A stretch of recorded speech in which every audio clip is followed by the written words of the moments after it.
What's up, everybody? Here we are on the Casa Friday Night Edition stream. I'm the Doctor, being joined by Jocks on a Box, bringing you the hot new commentator duo, Dr. Jocks, and we are coming at you live with some of these loser side brackets. First up today, we are going to have NYC Fairby facing off against Kaba.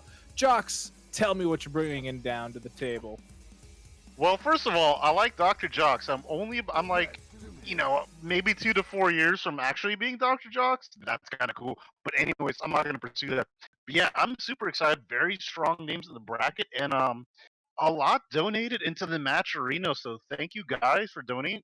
It's over $100. I know Lazanoko donated over $100 himself. I was hoping they'd give extra bias when he was playing. They didn't. It's all good. But yeah, lots of good stuff today. I'm excited for this match. Arturo versus Kaba. Yeah, this should definitely be a great matchup to start with. It is going to be that Guile versus that Dawson. Everybody knew it was coming, and with the way Art's been playing tonight, he's been hyper aggressive, and it's been so great to see. We did just watch him smack up on some people just a couple minutes ago, so we'll have to see if he can keep that momentum going. Yeah, definitely. And this is normally a tough matchup for Dawson, but Kaba has a really good trading partner in Louis Man, and so he's definitely one of the few guys that has a ton of matchup experience in a otherwise bad matchup. Yeah, you can already see so far it's kind of showing off, right? He's got the huge life lead. Yeah, he has a ton of gray health, but he can slowly start earning that back. And he is keeping him quite far away. Sim hasn't really been able to get in that much. Yeah, and the thing I like about Art's gameplay as he gets knocked down here is that he is kind of unpredictable in not a random way, but just trying to see what his game plan is. Jeez, what a bait.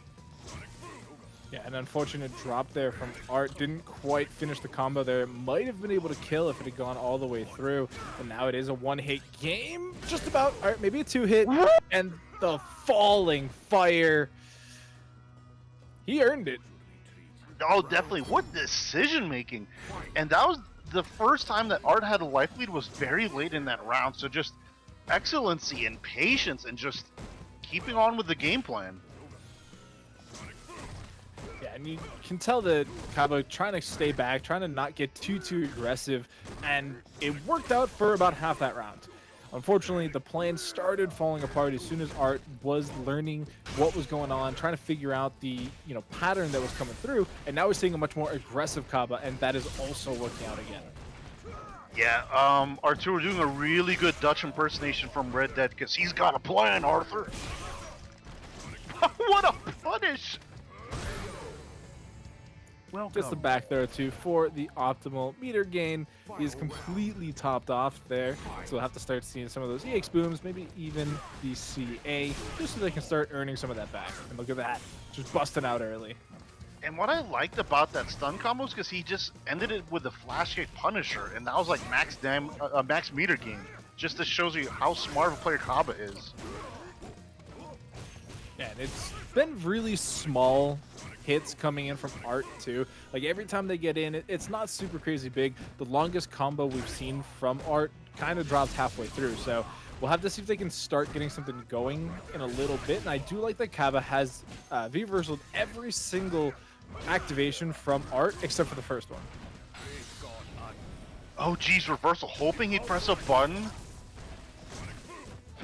Oh geez, and Kaba reacting perfectly. Only needs a little pixel right now. Is going to hold back to block a couple of these moves, and the EX Gale is going to work out. Now, I really like what Arturo was doing there. He was kind of doing delayed frame traps, trying to get something started, but Kaba with just the right responses for just about everything, and that's definitely earned him a game here, so he's up in an otherwise hard matchup. I'm saying it's a hard matchup because it is, but it's just that's what good Kaba is, making him think. Is it the Falk? I wouldn't put money on it. I would stick with the Dawson, but this is losers, right? So the loser gets eliminated from the tournament. And there's a lot of money on the line, so you gotta take this a little bit more seriously than usual. winner here does find themselves in top 8. Since this is not a top 8 match, it is still first to 2. So Art only has one more loss in order to stay alive in the tournament. So Kaba's looking to close it out here, earn that top 8 loser spot, and we're about to find out what that lobby swap was for. Was it the Falk? Was it a change in triggers for the sim? What is it I going to be? think so. I think we're gonna see a change to V trigger too. It's just like exactly you called it. He's been V reversing every V trigger one activation. So otherwise, kind of useless. So yeah, that's gonna be my guess. A little bit of a long loading screen there, but we are back into it. And it is going to be, I guess it was just a breather because we're still seeing trigger 1, skill 1, Dulcim. So just needed a second to breathe, maybe recollect your thoughts, and re-come up with a game plan. And why do Dawson players need to breathe? That character breathes fire. They need to expand that lung capacity, you know, deep breathing. Y'all, they can spit that much more fire in there is what it is. Oh geez, the chase down, just the dashing into his face. Please treat elders with respect. Yeah, it's definitely not the name of the game right here. Just completely unrelenting aggression at this point. And again, the reversal's out, only gets a little bit of a tick. That time the gray health will get dispersed though. Here we go. So Arturo's just trying to get these little hits at a time while trying not to get hit, of course. But man, Kaba is doing such a good job with the spacing here. Yeah, it's not really a whole lot that Art can really do here because he's in danger of getting whiff punished. He's simply too close, and already it's map point, set point now for Kaba.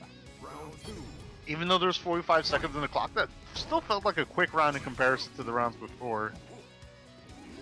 Oh, definitely. And I mean, it was pretty similar health-wise, too. We are seeing Art get some really good damage down. Unfortunately, just hasn't been enough to really control things. No punish on the sniper either. Might be wanting that opportunity again. Yeah, and that's one of those things in the Dawson matchups. They will miss their instant air gales, which what that was. You have to take advantage of that. So, back to a little bit of a space game.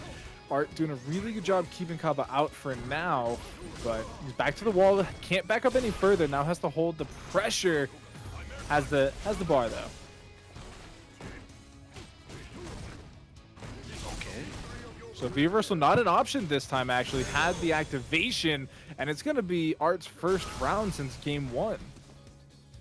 Yeah, and he desperately needs this. Kaba is still on set point here, so Art's going to have to make a big difference here. Ooh, Lost out okay. once again. I mean, that's it. A thing you have to watch out for, you know, when your character's in plus frames, they'll want to do the EX reversal. Oh, huge punish on that. That is gonna be a problem. If Art can win this round and take us to a game 2, or game 3, excuse me. Yeah, and oh geez, that was a flash kick. We all know it. Again, can't reversal out. Does get clipped by the fireball. Sniper, no punish once again. Oh, And he's gonna have to make some true guesses on defense. Is it gonna be the high or low? And he blocks both. Oh, and you can't block forever, says Arturo. We're going to game 3. yeah, really dragging that back from the pit of defeat as well. You know, game 1, we saw the first round go Art's way, but it didn't really seem like they were able to get any type of pressure going in the 2 rounds afterwards. This time, though, we saw that Art actually ended up saving his trigger activation until after Kaba's, and that played a really big role, actually, because Kaba then was stuck in the fire, burning up that gray life, and Art was able to get the hit afterwards, which just, it looks like it does a billion damage, but it's just like cashing out damage. Yeah. Oh geez, and Kaba just relentless here. Yeah, gonna be going for those 7 letters in just a second. Not a real good way out for Art, and there they are. Man, somewhere out there, Shadow Ace is having a box of golden grams on us tonight. Okay, here we go with the float. So what's Art? gonna do? He's been in this situation before, many years under his belt. Man, I'm still stuck on Golden Grams. I haven't seen those in forever. Neither have I. It's kind of like D tier cereal for sure. Oh wait, no, I'm thinking of something else. I'm thinking of the little animal crackers. You're close. Not- It's a bear, I think. That's the logo. Oh man, that's a big combo there. Kaba in a perfect position so far to take this set. Just needs a little bit more damage. Gets Oh, it. what a Activates. Gets the air to air. This is still doable for our. One throw. Oh, and the crouching medium punch counter hit. We'll take it for Kaba. And he moves on to top 8.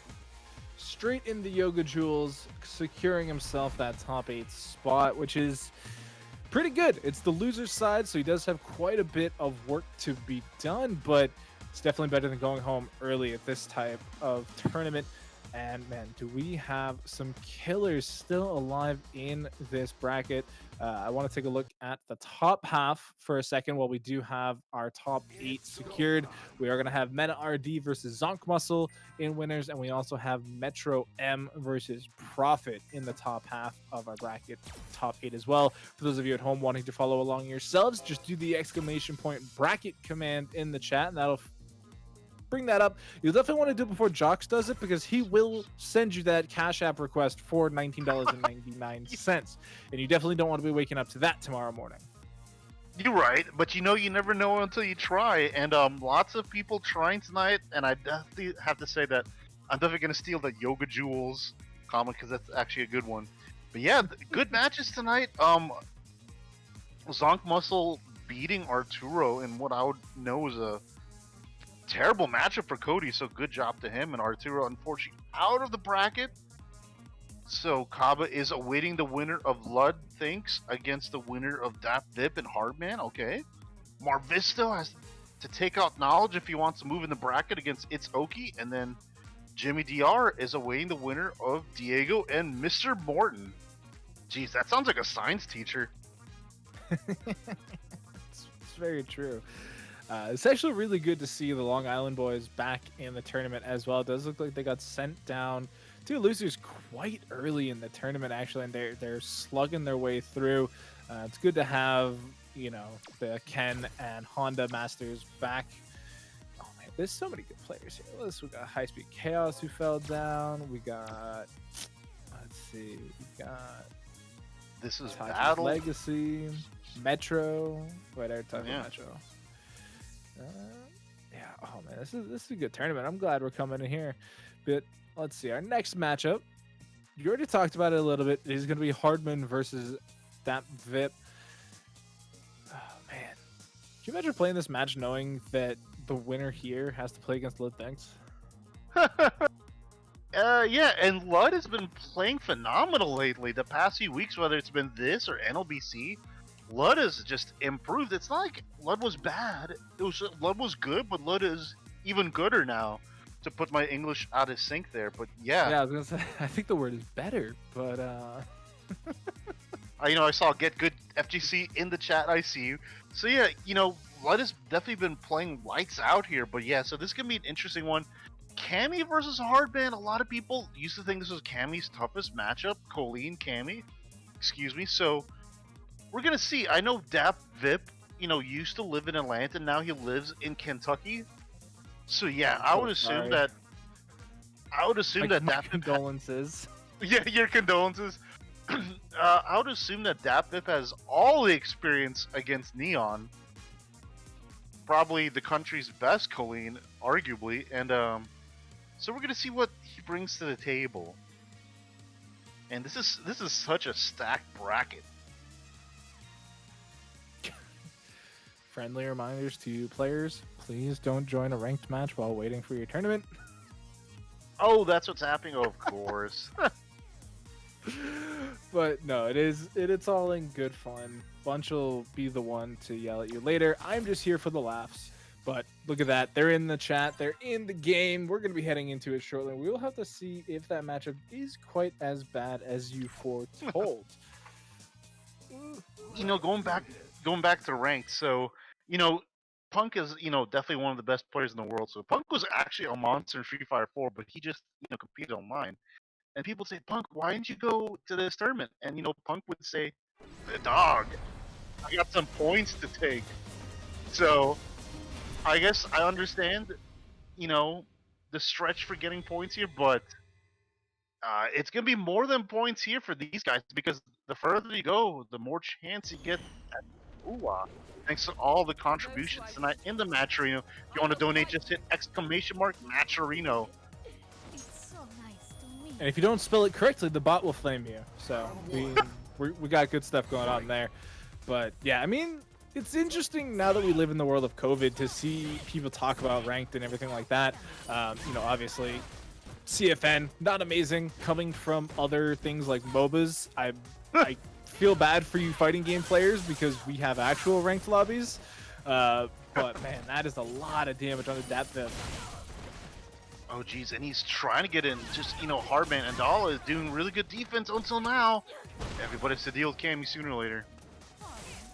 Yeah, and sometimes it really only takes like one scenario to really set up and start breaking away at that defense here. And you can see life bars are now completely even. Both players have trigger activated, and it only takes one. Look at this, all this damage. You're gonna have to guess at the end here as well. You're frozen. Shimmied. What a shimmy by Hardman. Jeez, that that was as stereotypical as a V-Trigger 2 Colleen series that I've ever seen. So Hardman showing this character is very good, still very dangerous. And the jackets are off for DabVip. Feeling a little warm here in the ice-covered training room. Does need to warm up a little bit more though, as they are kind of getting bopped again. Hardman in a really strong position, but we saw this last time. As soon as DabVip was able to activate it, evened up quite nicely. But the raw spiral arrow is oh, and sometimes if you go for the wrong raw read, you get cooked. And unfortunately for DabVip there, I respect the wake up DP, smart time to use it, but Hardman thought the same thing and he just went in and looking pretty strong here. So DabVip's gonna have to make quite a bit of changes if he wants to get through this wall, this hard wall. Yeah, Hardman definitely reading that last game quite like a book. The shimmy and then the DP bait, really showing that they have an understanding of how DabVip wants to play. And right now, it's up to DabVip to adjust how they play so that they can't, be as predictable in these situations. And so far, it's working out quite nicely for him. Yeah. Oh, geez. Okay. What a little privilege. Oh, the dash in, dash out shimmy. Hardman has to make one more guess on his wake up, and he guesses correctly. Should still be alive, though. That was a missed space there. The ice ball actually didn't connect with the jump in, so it did give DabVip that opportunity to throw out. Just needs to stay a little bit alive. Blocks the dash forward.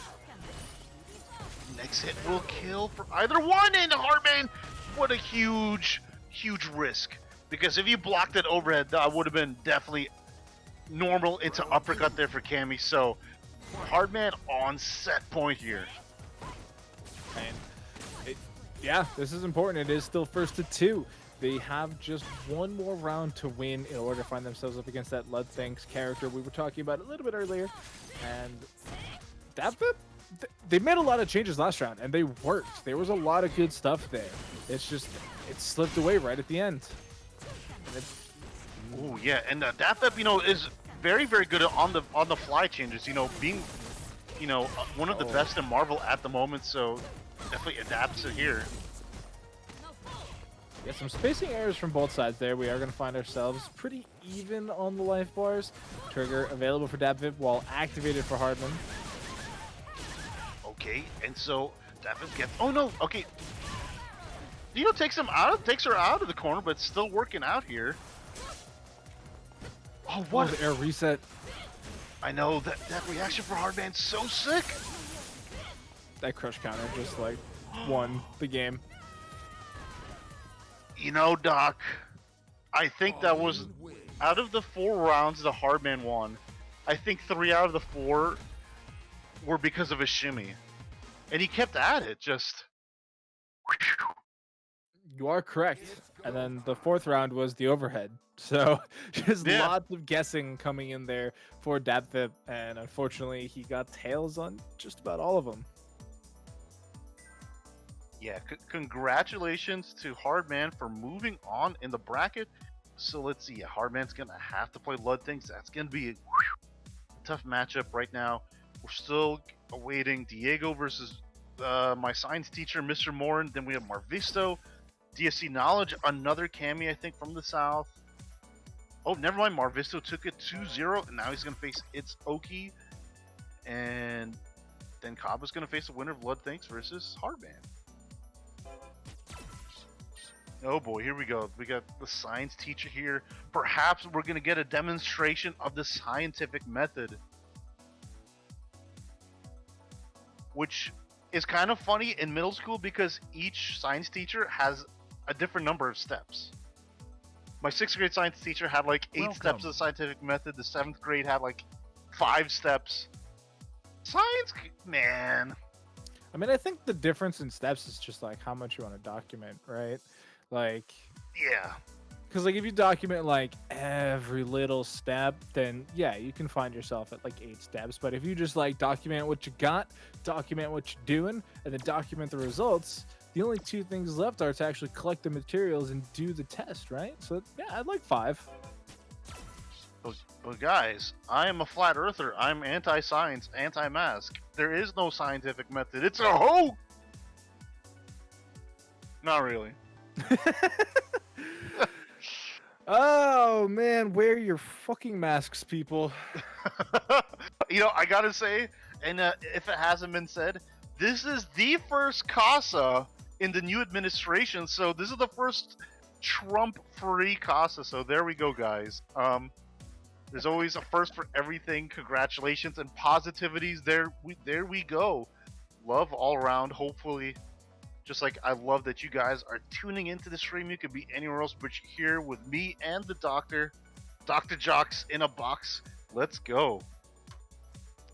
Yes, thank you everybody in the chat. We wouldn't be here really if it wasn't for you guys, because if we're just going to be talking into the void, we might as well just be doing it here in our Discord all by our lonesomes.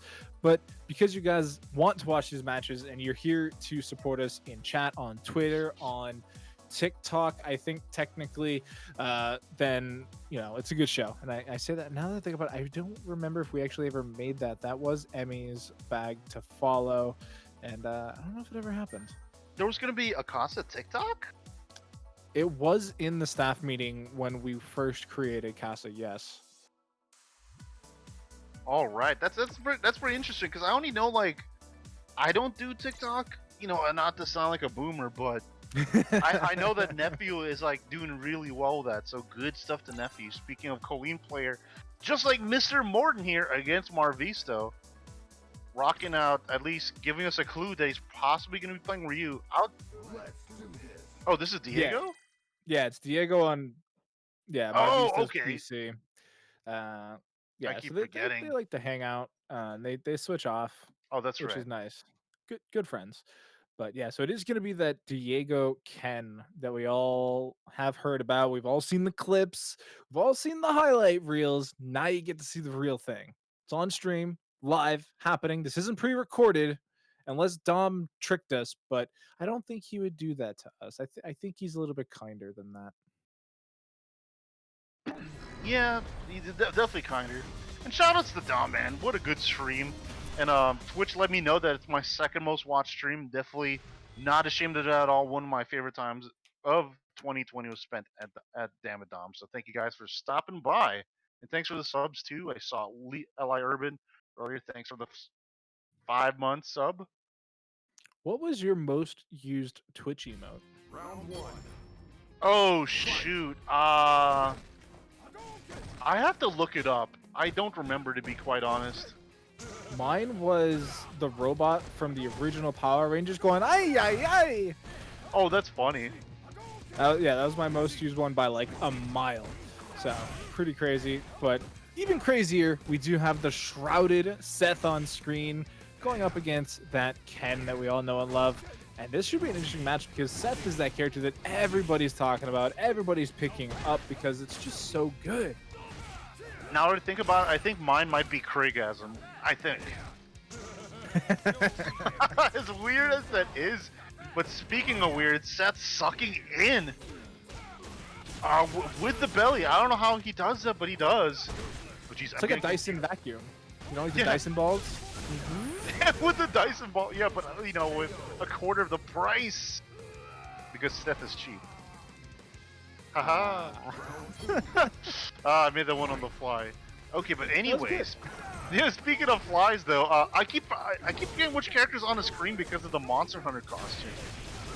Oh jeez, Morphisto with the anti-airs ready! With the anti-airs ready! Does get caught out by the suck again though. Does get their moves stolen. But we'll have to see if it actually gets used because that did happen last round too, and I don't remember it actually panning out quite well. Is going to get scooped from the ankle and risks it all. Full jump in punish incoming. Oh! What a, unfortunately, a drop for Mr. Morton, and he didn't put Marvisto in the corner, so possible 2 bad eggs there. Oh, jeez. Oh, Pixel.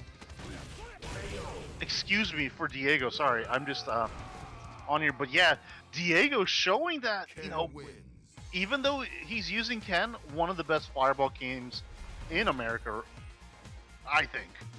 It's like it kind of reminds me of John Choi, like how good Diego's fireball game is, and it's such a treat to watch. Not even with a good fireball character, just shows you how good he is.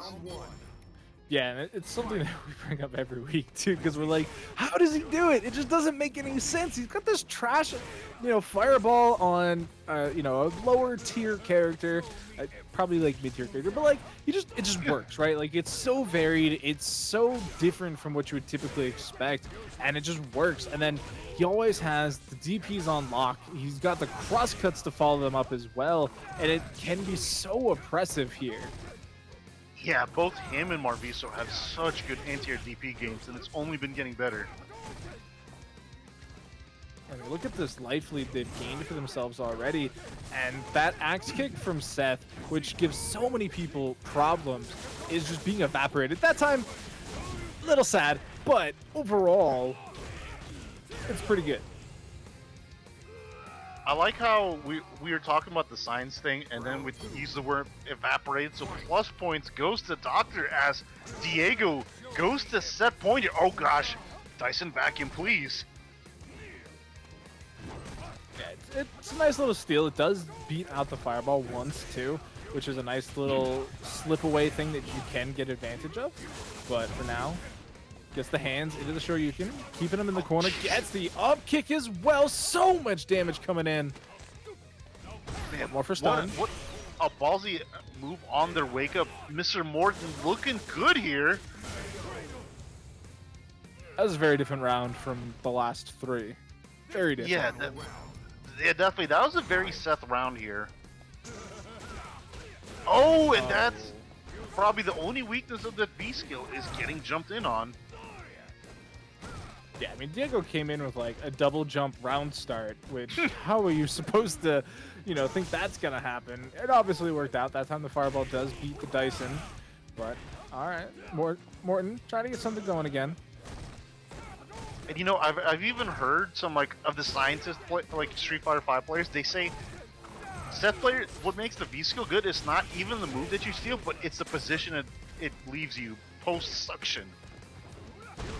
Post suck. But Mr. Morton's gonna need more than post suck experience here because Diego's playing out of his mind, and a crouching jab will take it.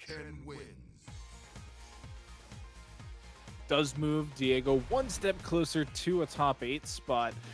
That was pretty quick too. That was actually a very quick set, even with it being, first to 2 generally being quick. It was very quick. Yeah, it was quick there. Very good stuff, man. Diego, I haven't seen Diego play in quite a while. Like you said, Long Island boys, they're either all here or they're not here at all. But good to see him back. They're definitely, like, anytime they're here, they're most likely guaranteed top 8, just how consistent they've been playing. whether it's Diego or Marvisto. So let's see, what is the next match? I kind of blinked for a second. Meta RD versus Zonk Muscle, which so we're going to top 8. we are going to find ourselves in a top 8 match. It is going to be top 8 winners side, so it is going to be first to 3 now. A little bit of an upgrade there in the bracket. So we'll get to see these players really duke it out. And man, this is going to be a good one. This is going to be a strong start to the top 8. So as you see there, I don't know how serious of a choice that Blanca is that Mena is repping there on his PC account, but I'm not surprised. Mena basically plays all of the cast, so not a surprise. But I expect him to play either Birdie or Abigail here, just because at least Birdie does pretty good against Cody, in my opinion. I mean, yeah, it is a level 0 Blanca, so I'm not gonna really believe that that's the play. Man, I just hope it's not Abigail. We've gone so long at the Casa without an Abigail. Why ruin it here? Why ruin it tonight? You know, Abigail, to me, the most beautiful character in the game, the most hilarious character in the game. That's why I started playing a lot more Abigail, because it's so funny. Ugh, I love that character. But let's see. It's everything that's wrong in the world.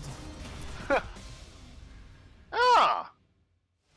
Okay, so we go from Beauty Abigail to Annoying Karen, at least in my opinion.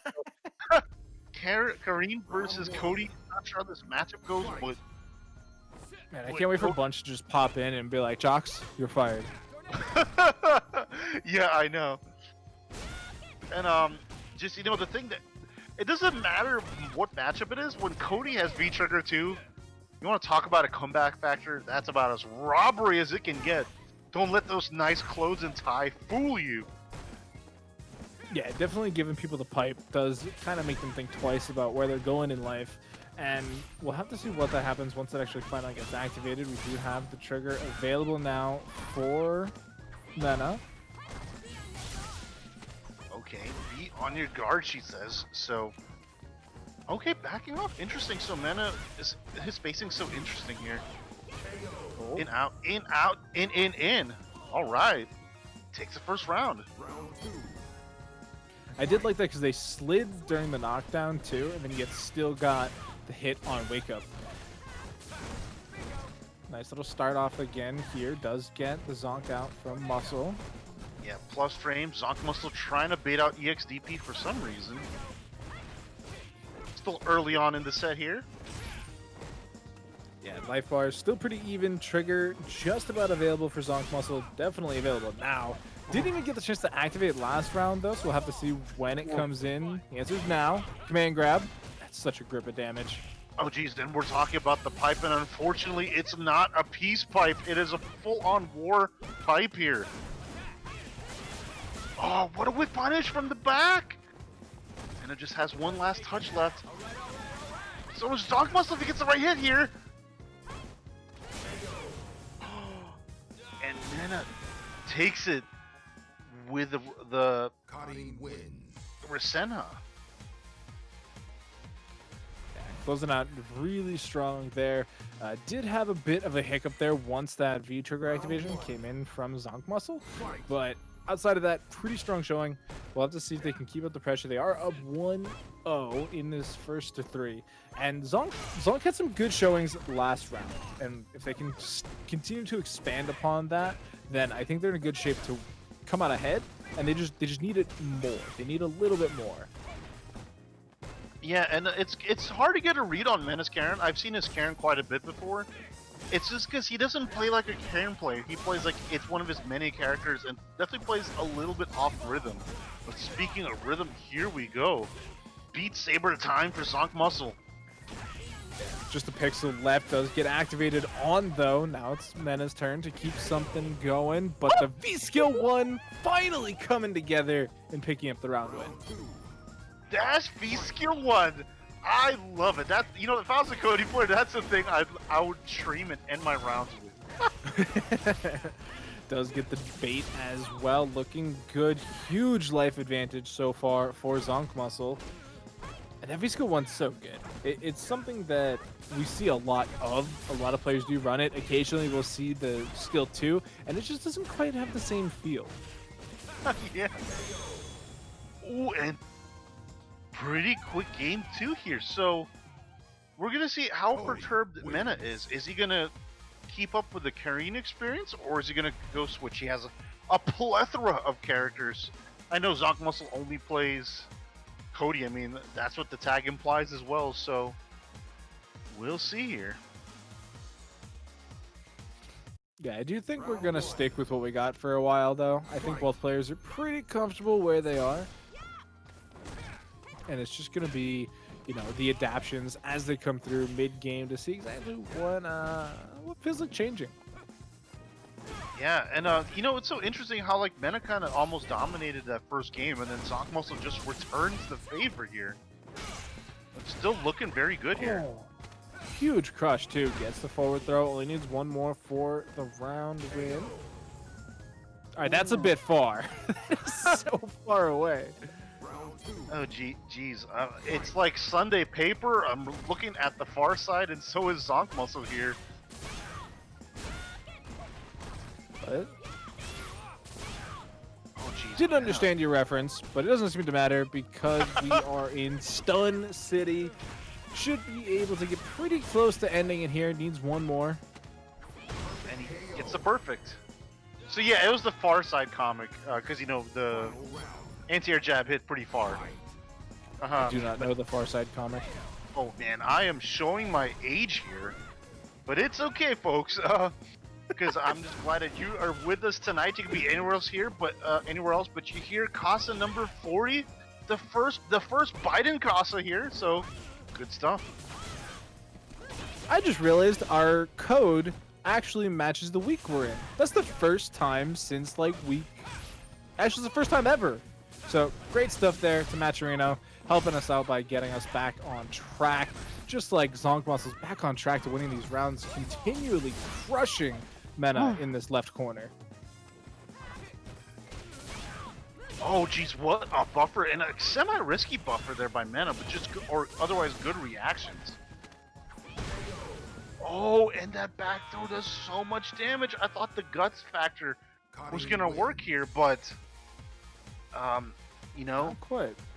yeah, you know, it's just like I say about some other characters. This is anime girl, little girl, big damage. That's anime as it can be.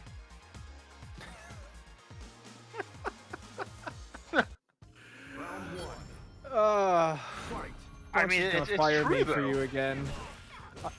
But Jesus. Little girl, big damage. It's as anime as it can get. All right, Bunch plays anime characters now. You heard it here first from Jox's mouth. Definitely, And man. Zonk is doing really good in a lot of these rounds. Yes, he got perfected, but the rounds that he's winning, it just comes off these really nice links, huge crush counters with great timing, and I do like the adaptation to using the V reversal now. Ooh. And unfortunately, you know, he didn't expect that to be a counter hit. Just, you know, trying to go for tick throw, but the counter hit makes it whiff. Oh, and you'll take that, man. This is a bad. You know, out of all the sets tonight, this has been probably the most back and forth set already here. Yeah, and I mean, nice little walk under there from Mena. Doesn't quite get the link at the end. Skills out. Zonk Muscle is having an insane hit percentage on these EX Zonks. Like, it's insane. Like, it wasn't great in, you know, game 1. It's gotten a lot better since then, though. Definitely well-earned CFN name there. You have to earn your CFN name? That's different. Oh, well, I mean, like, I don't know. You right.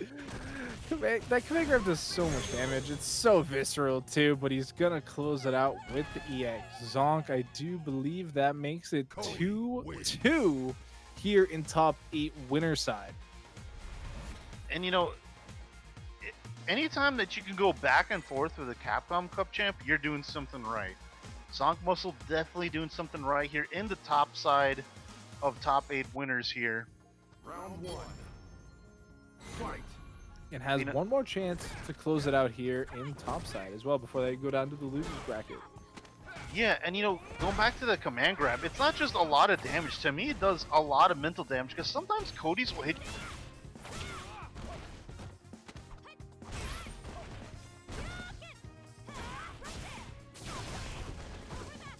RIP Comcast.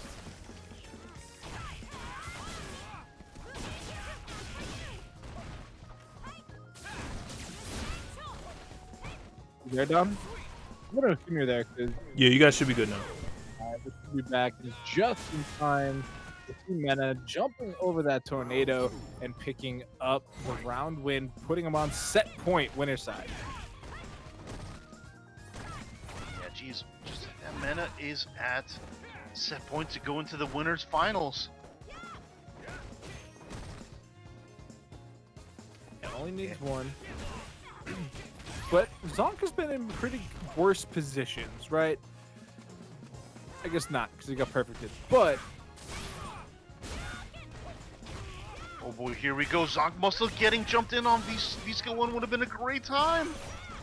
And he gets shimmied to end the set here. Mena earning himself into winners finals. Cutting win. really solid play coming in from Zonk Muscle, though I could reasonably expect them to run the loser set as well, because that was good. They had a lot of good things going for them, just small little things in a couple rounds that really kind of cost them the advantage. So they do fall 2-3 to Mena, who will continue on winner's side. And we're gonna get our other winner's side bracket as well. So Mena is gonna play the winner of this set. So it's gonna be Metro M versus Prophet. Listen, I know you guys come to Casa for the gameplay, but I know there are those of you in the chat, in the world, who come here for the wide variety of characters that you get to see here, and this match is the epitome of what you get to see here. It is going to be Vega versus Gil. Yeah, this is not going to be a match that you see every day, nor that you envision these two characters to face in the story, but if I was Mena RD, I would be rooting for Metro to win, because I know Mena has a ton more Vega experience. I don't think I've ever seen him lose to a Vega either, so there's that. So if I was Mena, I would definitely be rooting for Metro M, because I don't know how much Gil experience he has. Yeah, I can see a experience problem against Gil existing. It's not exactly common, and especially since the other DLC characters have really kind of come out. But granted, we saw a mirror tonight, a Gil mirror. I wouldn't have called that even a couple weeks ago, so they're maybe on the come up. I'd love to see like character stats again. I know that they have been a thing in the past where Capcom just comes out and says, yeah, these are the top 30 most played characters, but that would be really interesting to hear, like, for current stats right now, because we've seen a ton of Seth start coming up. We're seeing Gil's in bracket. You know, we've been seeing some other uncommon characters seeing a little bit more play. And maybe it's just quarantine boring people, right? Like, you've been playing the same character for going on a year now that we've been quarantined, and you're just like, you know what? Change it up. I'll play Seth. And interesting thing to note here is that, some people will tend to play newer characters when a balance patch is on its way. They're predicting some characters to get buffed, so ahead of time they'll learn the character predicting you buff to happen. So some people are believing that Gil is going to be receiving some buffs here. Of course, Vega players have been saying that for about 8 years now, so they know where they're going to stay. But Gil's still a new character, so changes can really matter. Yeah, I'm curious what they would do, because we've talked about it before. I saw it on Twitter recently, but Gil does have that 2-frame parry, and Prophet definitely knows how to make it work. Yeah, he definitely does. And he tends to run V-Trigger too, Gil, so, there are some shenanigans, there are some left-right mix-ups here. It's not the more fundamentally solid Gil, but if you're not experienced, it'll definitely nip you in the butt. and it's a little bit nice to see differencing in these triggers. You know, there are a lot of characters that just have a set trigger, right? And if you don't run it, you're trolling. You know, Yeah, yeah. 10 trigger 2, like who actually runs that garbage? But it's nice to see variation. It's good to see new characters, and Prophet actually kind of in the back seat right now. Oh, geez, and Metro M just do it, and he takes the first round. Yeah, Prophet pretty good at downloading people, so we'll see as the set goes on, because it is first to 3, if that download actually comes in. But Metro is a mega player, definitely the epitome of uncoordinated and unpredictable, and they just need to keep that going, be as uncommon as possible, and Prophet shouldn't be able to get a download in place. And, you know, I feel like these guys have played each other 1,000 times in rank. You know, they're both very high ranked. You know, Metro on his PC account right now, but when you guys play a lot of rank, you tend to run into a lot of the familiar names. So, these guys have played each other a lot. The curtain falls. Let's see what V-Trigger 2 stuff we get. It does get activation. Does have that nice little chill going on there. Retribution counter coming through. Only a little bit of HP left. Loses the claw and the mask, and just one more dash punch closes it out, bringing it tied 1-1. And yeah, so there's a little bit of shenaniganry there by Prophet. You know, slightly minus move, and then with a followed by an armored move. So just guessing that the opponent would press and use correct. Shout out to Ash Cheeks for playing Guilty Gear, by the way. What? I don't know if you saw. I don't know if you saw it in the bottom right of the corner. We got the Steam notification. It was somebody named Ash Cheeks playing Guilty Gear. So shout outs to them. I didn't see that.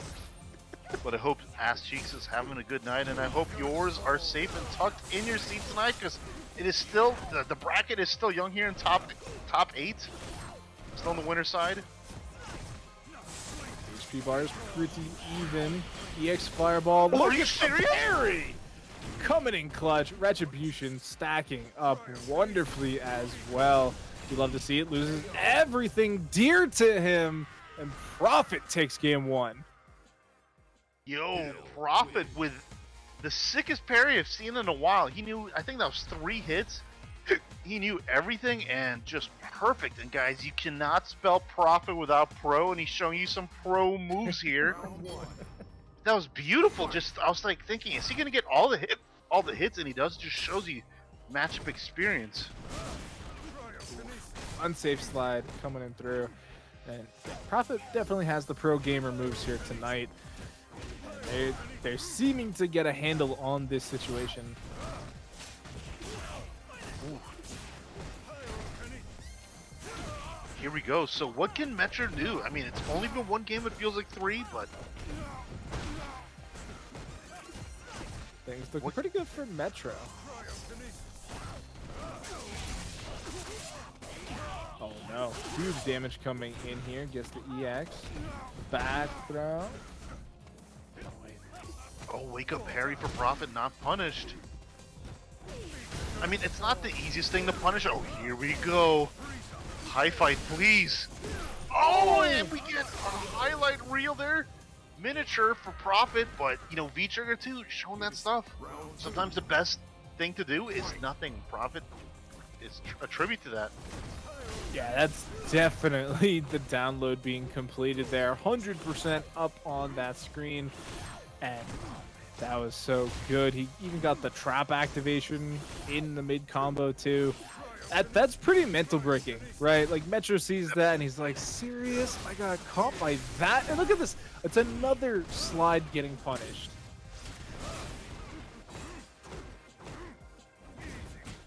Oh boy, trying to whiff punish there with stand fierce. But Metro's gonna have to make a big comeback here. Vega not really known for comebacks, but not if Metro has anything to say about that. Oh no. He's dead. Yep. Full extension there. Prophet takes game 2. And it's speeding up too. Yes. as the games have gone on, yes, they're ending in victories for Profit, but they're getting quicker. There's less Metros being allowed to do, and he even spent the 2 EX bars for those command grabs and still didn't really have an advantage going for themselves. Yeah, and interesting thing with V Trigger too. It's more of the highlight reel V Trigger for Gil, and so you see all the crazy left-right mix-ups, and sometimes you're so used to seeing those Twitter clips that you expect those sick, the sick mix-ups, and that's why sometimes doing nothing really works in that scenario. Damn, we'll have to see. Metro has to get it going for themselves now. They're coming up on the end of their winner side of the tournament. If they can't get it together, we're going to get an activation from Profit. And this has worked out very nicely for them before. And look at how patient they are. Oh, okay, the trap not working out. Oh, what a fat jump in. Look at all that red HP too. Just all of it gone. Pretty much half of what he had. Metro puts himself back in the corner though. Yeah, oh geez. Okay, Perseverance is going on, but yeah, what a clutch jump in. Metro Profit without the anti-air.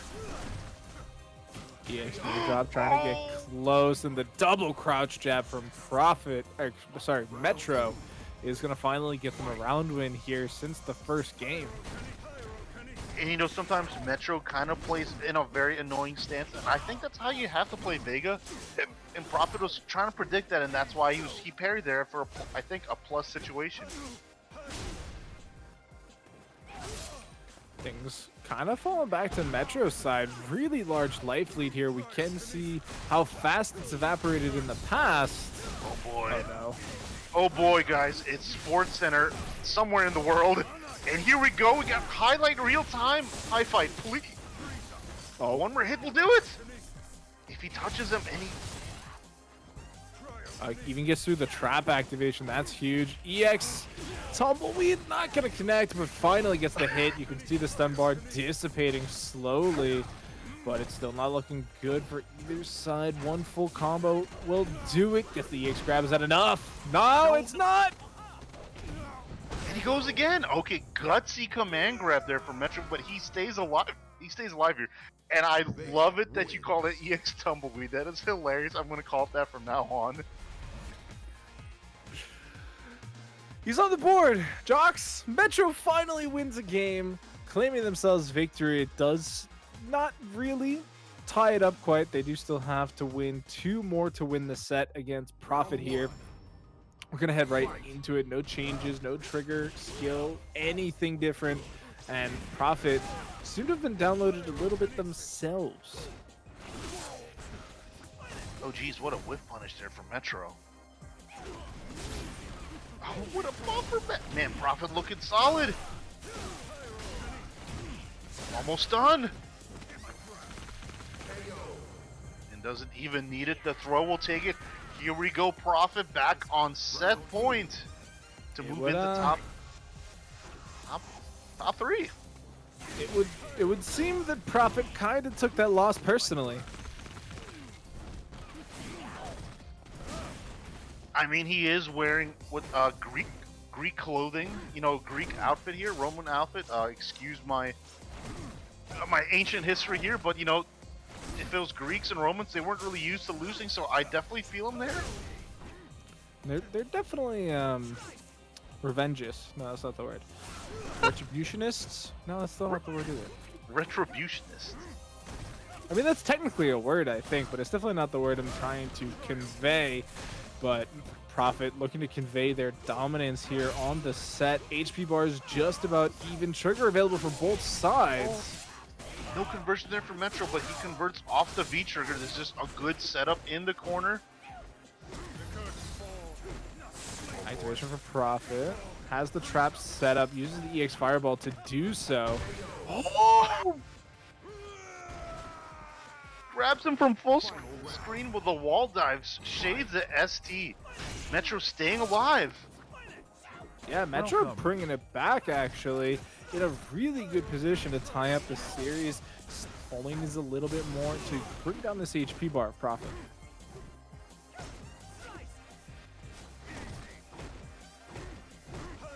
wait, here we go. Vega's still on the heat. Runs out. Oh, does get the slide knocked down. Trigger available uses their EX just to get the little bit of tempo going. As much as I like to call every slide by Vega random slide, that was a legit whiff punish on Metro's part. We are seeing Prophet trying to set up again. Halfway done with their trigger. No traps to be seen. Just a little bit more. Might get a trap. Doesn't want to do it from full screen again because Metro's already punished that. And he gets the last use of that V-Trigger too. Doesn't get much though. Oh, this is gonna be it. Oh, he doesn't get the combo, but Prophet takes it there with just a stand light kick to move himself into the winners finals versus Mena RD. Metro almost bringing it back though. Very close at the end there. Will unfortunately fall down to the losers bracket where let's see if we have an opponent for them yet. Not quite. They will be facing the winner of Kaba and Lud Thinks. Okay, so Actually, Lud Thinks moved on, I think. Okay. Yes, Lud Thinks took a 2-1 over Hardman, and this is actually going to be our next stream match. It is going to be Lud Thinks versus Kaba. So we'll find out who exactly Metro will be playing for that losers semis. I feel like there was a really good Chun-Li player in the Caribbean. I don't remember anymore, but I think at the end of the day, I think Guile does pretty good against Chun-Li. I think he outzones her, kind of keeps her out, and so she kind of has to play this tenacious game of trying to get in. She has the floaty jump, very easy to anti-air. So we're gonna see what Lud can do. I've seen him play very good Guiles and do pretty well. So I'm curious to see how this plays out. I don't think I've ever seen these two play against each other, so no idea what to expect here.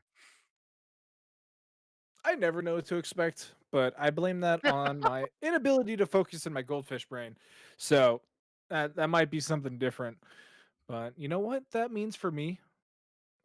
Bunch, what do you mean 3-1 who? We were just talking about how Prophet won. It's Prophet. Prophet won 3-1. So we're gonna see who's gonna get the 3 games here. Okay, so we are seeing Chun V-Trigger 2. Pretty standard recently. I do know we've seen a little bit of mix and matching, but I think this is just overall the stronger of the two. Shoutouts to Andela for the stream host. Thanks, buddy. Yeah, and V-Trigger 1 Chun kind of just makes the character better, but then V-Trigger 2 was just like, yeah, there's definitely comeback factor, guard breaks, and all that. Yeah, the guard breaks are super fun, and you do get a little bit of that combo extension, and it kind of enhances what the character can do. Granted, Chun-Li's a really strong character right now. It's like she doesn't need that additional boost, but every little bit that you can use to improve your game plan just works. Like that's why we have seen the fluctuating, because Trigger 1, it makes the character overall stronger at what they already do. And if you know what you're doing, it just works out nicely. Whereas Trigger 2, it gives you an extra tool in your box. Yeah, definitely. And Lud knows what they're doing, definitely. Very, very strong player. Oh, and we get the 4-piece there, stand light kick. Kaba making sure that the combo connects. I'm so happy Kaba changed character skins. That last one was just no bueno. But looking at this, we are going to get the activation from Lud.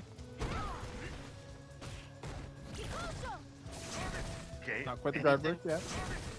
I mean, both of these characters. Okay, never mind. So Kaba would know. He had the full bars. He could have confirmed into a critical art if he was correct. Now we are less than 8 seconds. Yeah, Lud has the advantage for now. It's that's gonna. Oh, wait! It froze. Ah! Time geez. over. Oh, Lud's gonna take it. It's actually a pretty funny pose there for Guile, but fundamentals though, taking advantage of the clock. Capitalism, please. Man, that Guile timeout pose is actually so anime. right?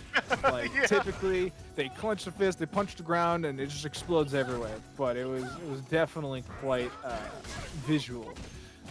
Good little jump over from Kaba though, keeping the combo up. Here we go. So we're gonna see if Lud can get this comeback factor started here with V Trigger 2. If he finds a good activation, jumped in on, but jumps back out. I don't think he believed in the hit. Definitely believed in those though. Yeah. Dan like kick cancels, man. I know it's a few years old, but to me, it just looks so pretty. Yeah. Things starting off strong here. Yeah, out. Oh, nice little. Oh, no cancel into critical art. Blood still with full meter. I would expect the next hit confirmed to be confirmed into critical art for Lud.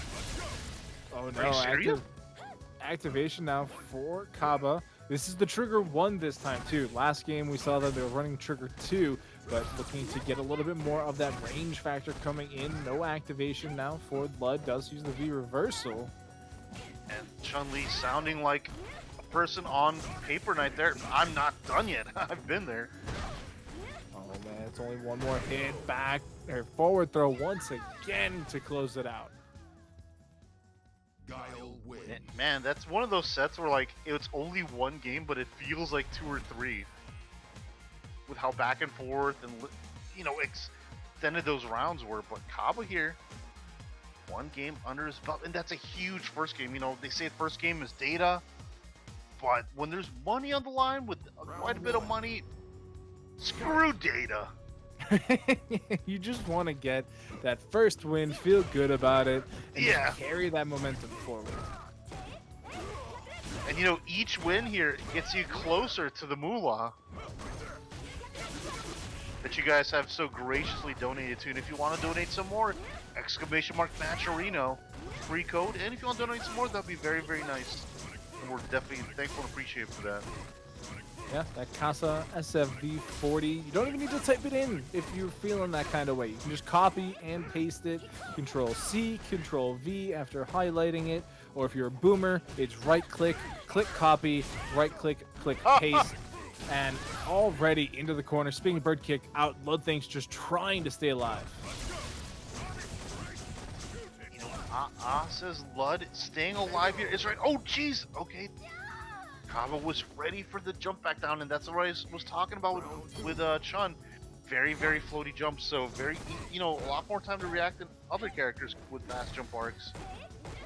Yeah, lots of meter on both sides too, so they are going to have the opportunity to keep the pressure going as soon as they grab it. Lud, though, seeming to have a little bit of a disconnect in when they want to go in. Kaba's going to let it rip. Hurricane time in the down south. I actually find that combo pretty hard. The launcher into the critical art. But Kaba, a master of the character despite the super gold ranking here. Again, PC account. Must be Yeah. new. But in the corner, we do get the activation from Lud, who's trying to regain some control. Kaba, though, huge life lead. Just needs to chip it away. Oh boy. A lot of damage. Yes, it is. Oh, was there an extension? Oh, ran out of V-trigger. DX Fireball, 2 in a row from Lud. Trying to chip that down. Only needs one little hit. Finishing with a medium punch. Yeah, the Stand Fierce will take it if it lands, but same with Guile. Oh. HP bars definitely favoring Kaba for a second. Gray health coming back, though. That's a little hard to react if you're not looking for it. Throwing the V-reversal, that is. Look at this Lud just walking forward.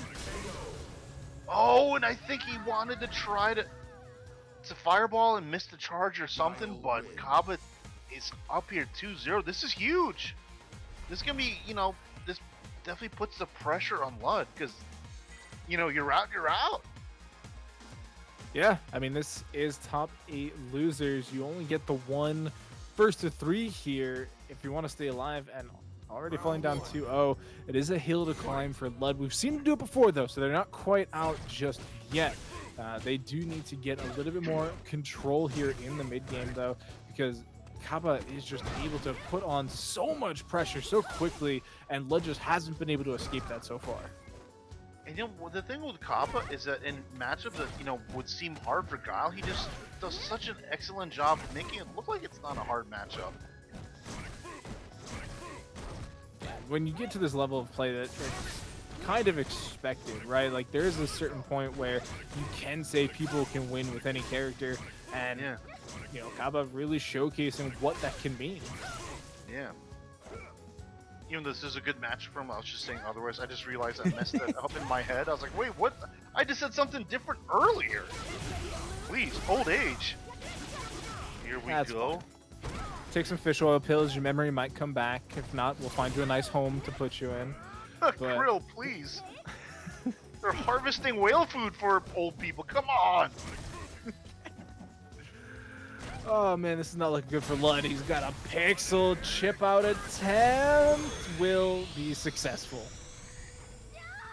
And Kaba is on set point here, so this is quite a hill to climb for Lud, representing the Maryland area. I don't know what mountains they have up there, but this is going to be an even bigger mountain to climb.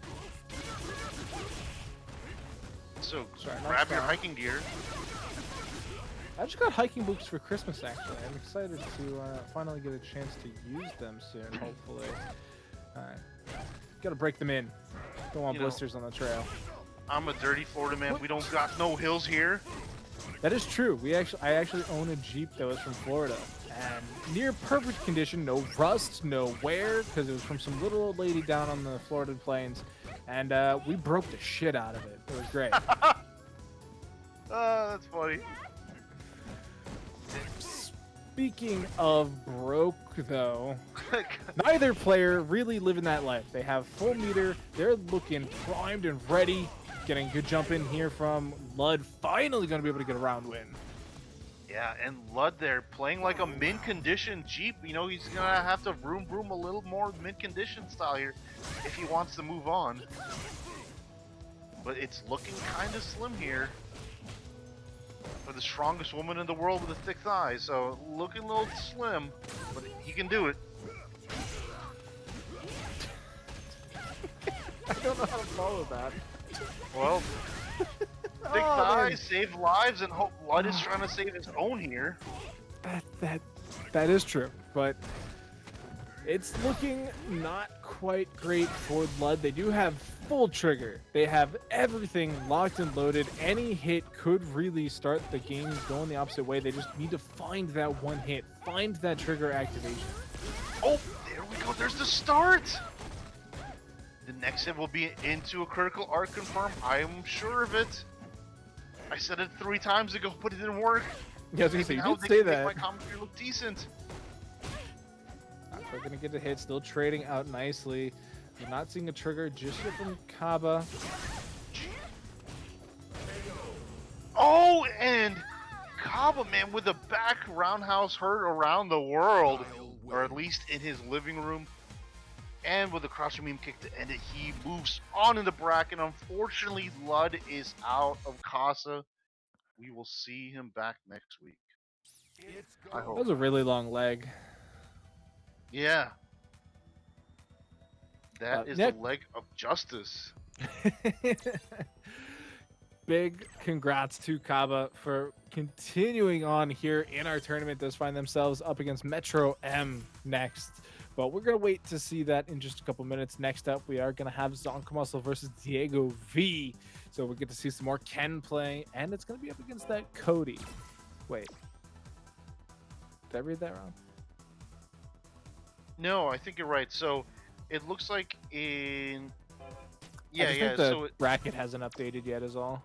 Yeah, I had to refresh it. So Diego V taking it 2-1 over Jimmy DR, who was actually the person who put Kaba in loser, so big upset there. So Diego... Well, my bracket says it should be Diego V versus Marvisto. Oh, they just changed it. Oh, so I guess they had to play off stream there. So yeah, Diego. I don't know. They might have played on stream, well, obviously off stream, but whatever. We got our victory. It's Diego V. It might say Marvisto PC, but it is, trust me, Diego V. It is going to be that Ken player up against Cody, who, unfortunately for Zonk Muscle, Diego has a ton of experience in this matchup. Yeah, and a quick question here before we get into that. So you know the Long Island boys a little bit better than I do. Would you consider Diego beating Marviso a little bit of an upset? No, that's pretty common. Oh, pretty common. Okay. Because to me, anytime I see Marviso in the bracket, that's like there was a stretch in time in all the Casas that anytime Marviso's in the bracket, instantaneous top 3. How Yeah, that consistent was yeah. that was definitely true. And one thing I'll note is that Diego's actually had a bit of a level up recently, and has been extremely close to finding their first Casa tournament win as of late. And so it's been a really great rise in the skill level. And we used to see Diego just smoke everybody, but didn't quite have the best of luck in the top 8 once they made it there.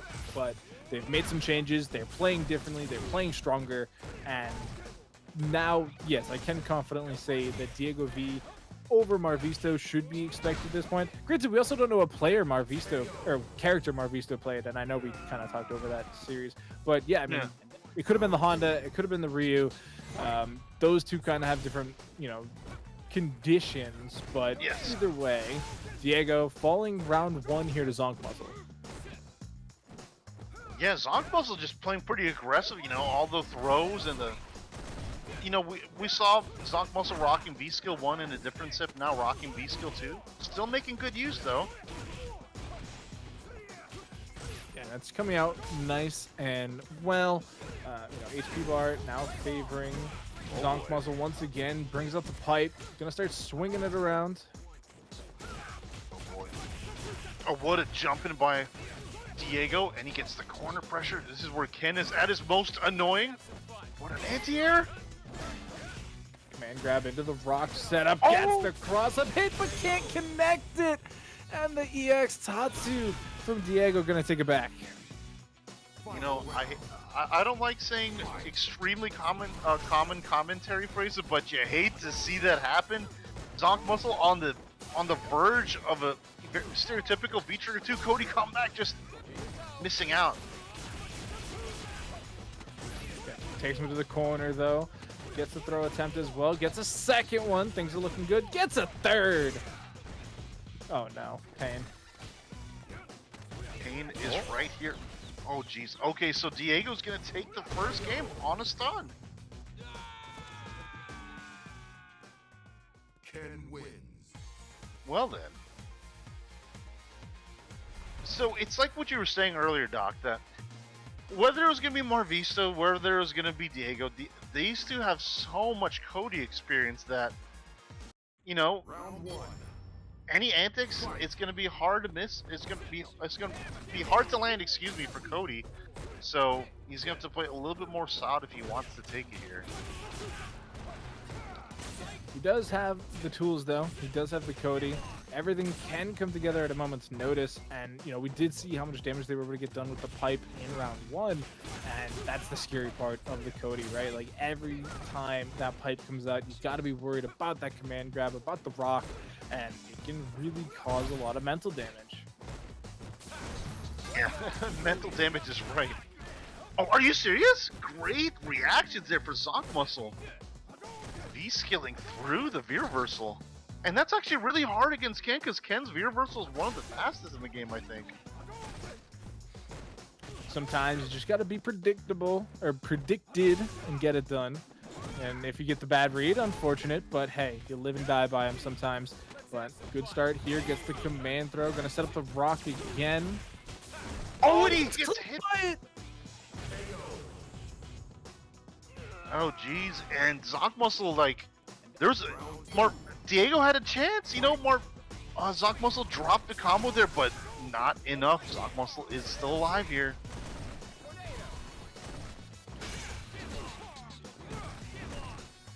Keeping the pressure up as well. Gonna get busted out from Diego, though. No anti-air on the neutral jump. That's pretty hard to do, so I don't blame him.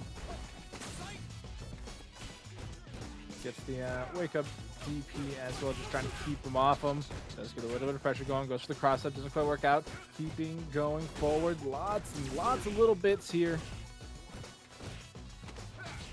Oh, just dash. Oh, here we go. Zoc Muscle not perturbed. Oh, are you? What a reaction to wake up critical art to that. Diego, what a god. Didn't have to worry about the rock. No, not at all. And, you know, using all the meters there, but definitely worth it to take the round. Staying alive is Diego. Yeah, I mean, what's the point of carrying the meter, especially in that situation where you would have lost the game, potentially? Just spend the cash, make sure you come out with something shiny on the other end, and Zoc Muscle bringing back strong damage. Yeah. Keeping it going. Diego's just so unrelenting. It's actually insane just how pressure-filled they are. Yeah. Oh, and that will take it. Marvista looking very, very solid here. And, you know, I think the thing that makes Marvista so good is that, at least in this set, Diego is playing a very, like, aggressive game here, right? You know, Diego's just moving forward, but at the same time, his defense is so good when you jump in on him and stuff that it's kind of a hard nut to crack. Yeah, definitely more of a pistachio than a walnut. And now it is 2-0 in favor of Diego. And Zoc Muscle, we talked about how much of an experience deficit they were probably coming into, but they've shown some good stuff. They just haven't been able to link enough of the good stuff together so far. Oh, geez. I said it. Plays a great offense mixed with a great defense, and that's what makes him so hard to beat. It's not looking good.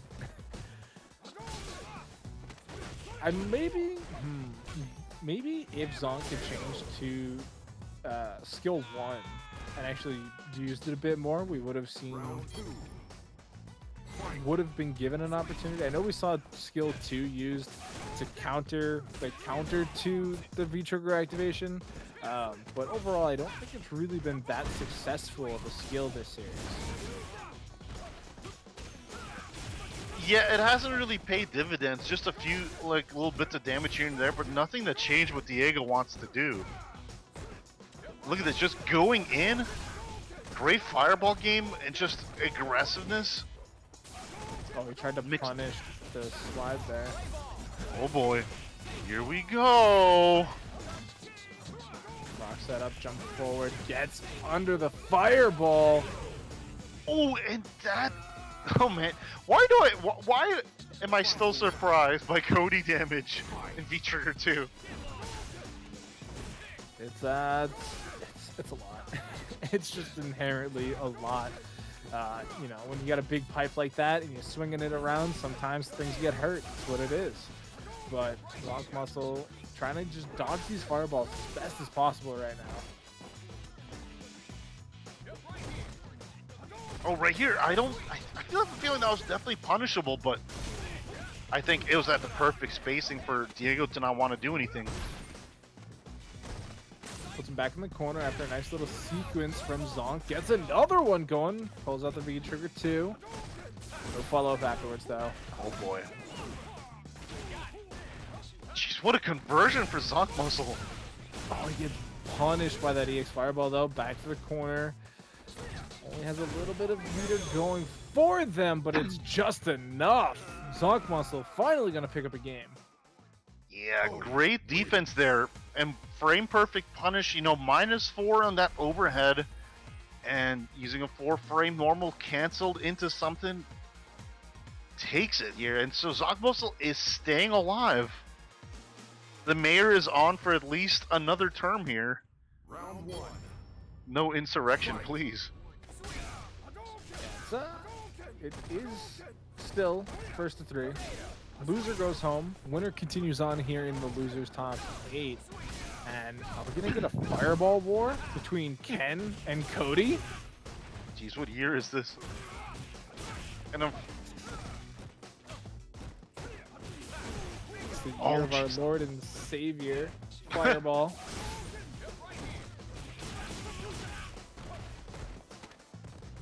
Nice little back throw there from Diego. And once again, we're back to fireballs. This is definitely not the experience you guys were expecting, but it's what we found ourselves in here tonight.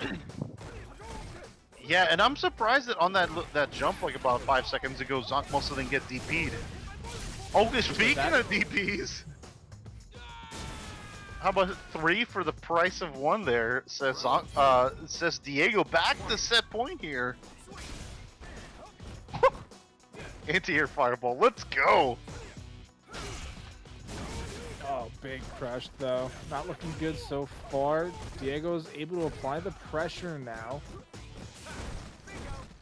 Plus frames, gotta hold it. Diego though, not too concerned. Gonna be able to dip under the fireball there. Gets the anti-air into pipe setup. Stays on the other side. Yeah, that was definitely tricky. Here we go. Cody rocking out with his rocks out.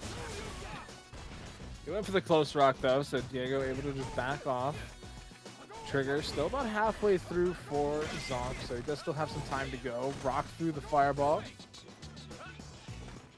That's something you don't see a lot either, is the bat back of the fireball. Yeah, for sure. And that's not it doesn't look like an easy reaction, especially that close of a range. Alright, trigger gone, so next pipe hit will send it into the dumpster. And that's why you're noticing he's not reflecting these back anymore, because it will break the pipe. Oh, Diego trying to beat a throw. Here we go. It's still doable from Zonk Muscle. And a 3-piece combo. We'll take it. 2 breasts and a thigh, just the way I like it from Popeyes. And Diego moves on in the bracket loser side. Yeah, it's probably a good thing Eric was too slow on taking up that bet from Bunch. Definitely would have lost their 1925. Such an odd number. Not quite sure where that's coming from. But it does mean that we do have Diego V going up against... Did we have that match already? No, it's our next match. Going up against the winner of Metro M versus Kaba. So it's going to be Claw versus Guile. Yeah, it's kind of I've seen that matchup more in ST than I have in this game, so kind of curious to see how this is gonna go.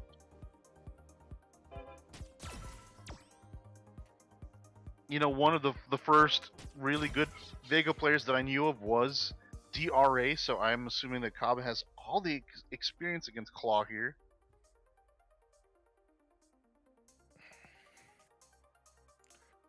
You would think so, but experience doesn't always work out in the end, right? Like things can get a little wishy-washy. Jeez, it sounds like a job interview right now. Oh, what? I don't know, because you know, the thing in job postings, it's this usual thing that's like, oh, I'm looking for someone educated but with 10 years of experience, fresh out of college. But it's like, dude, I'm 20 years old. How could I have 10 years of experience? You know, Joke's when I on was you. 20. I don't have any experience. That's not Exactly. true. Yeah, jeez. But thankfully, you can just lie on your resume, and as long as they don't catch you, you're good. Translators note: don't lie on your resume because it's really bad if they find out. For translating, yeah, you're right. Oh, jeez, I could see that as being very, very bad. I think it's illegal. I'm not actually 100% sure. It might actually just be illegal. Fun, quick story. I've actually gotten a job interview because a principal saw my resume and saw my Spanishy name and assumed I spoke Spanish. And he said, "Oh, that's the reason why I interviewed you." I'm like, "What?" And he told me this at the very end of like an hour-and-a-half interview.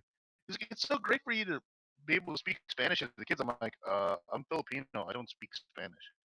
What? true story, and I still like get nightmares from that. That is. Oh man, Kaba heard me say I didn't like the skin and went back to it. Pain. What But is no, this called? The unknown soldier or Round one. secret soldier or Secret tiny Agent soldier? Man. It does. If it wasn't for the rifle, it would look very much like the small soldiers from the movie Small Soldiers. But no, the rifle kind of pulls away. What even is that rifle? It just doesn't look like anything ever seen before. Unless Street Fighter is in this world where they have futuristic weaponry tech. Yeah. Is it a sin that I haven't seen that movie? I was actually trying to make the reference. I just used the wrong adjective. No. I mean, I don't think it's a sin. It's not a particularly, strong movie.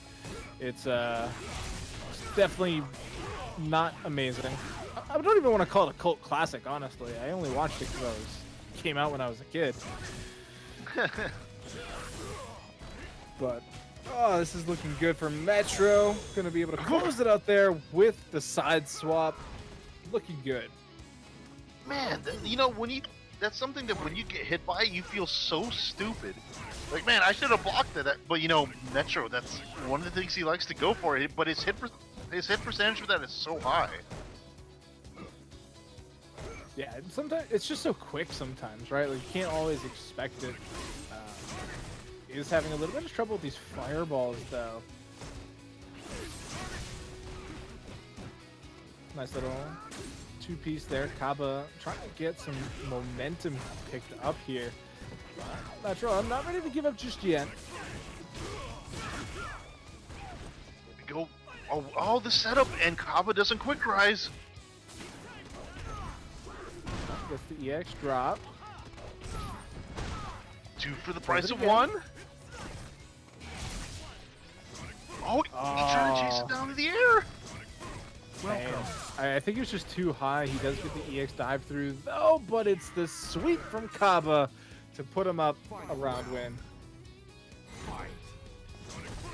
Yo, nothing like the safety of having an activation that, if that sweep gets blocked, you get to, it's a safe sweep, so good stuff for Kaba holding out there.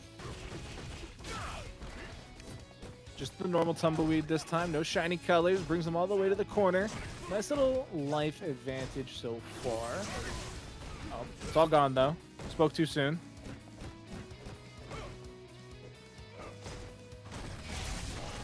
Oh, here we go. What are your thoughts on using that particular trigger just to make slide safe versus using it as a pick tool or like a combo extender? I don't know. Is it worth saving it, or is it just better off to just go for the slide? If it works, cool. If not, you just activate.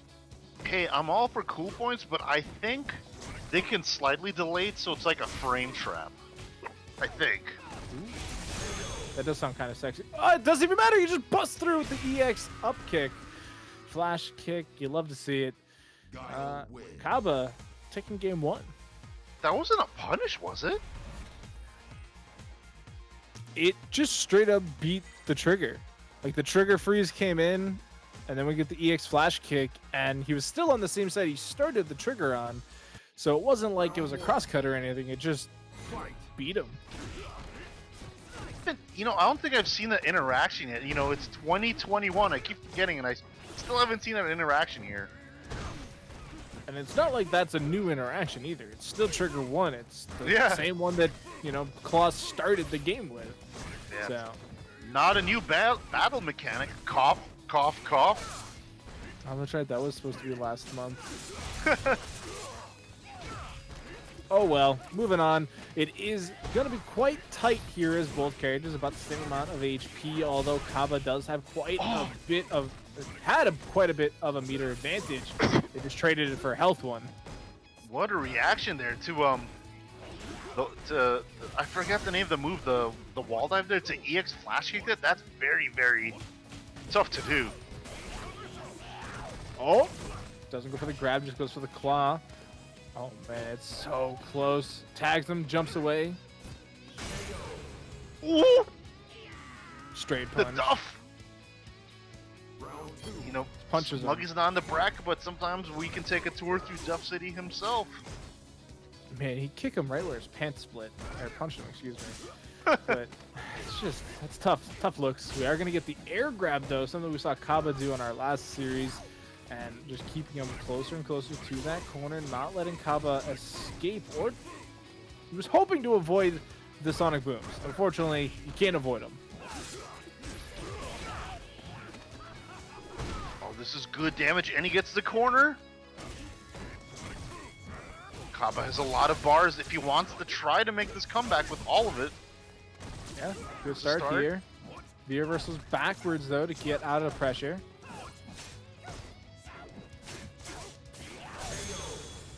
Oh, and the So Metro special. It's so quick. Final round. Yeah, it's a newer move they gave to him, but you know sometimes you don't know.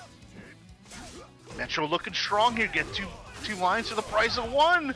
Metro PC, please. Good grip of damage there. Dashes forward, gets a little bit of a hit too. Can't quite link it together though. Stun bar still quite high for Kaba, but is going to start dissipating in just a second. There it goes. Yep. Health is too low to worry about stun, but oh, EX Tumbleweed looking like my first stand-up routine there. And Metro takes it. What? Vega win. You know, like in cartoons and stuff, like when there's no crowd or it's boring, a tumbleweed rolls by. That's what it looked Okay. like. I get you now. I'm picking up what you're putting down. But yeah, tying it up one apiece though. Looking like this is still gonna be a bit of a banger. Here's the team.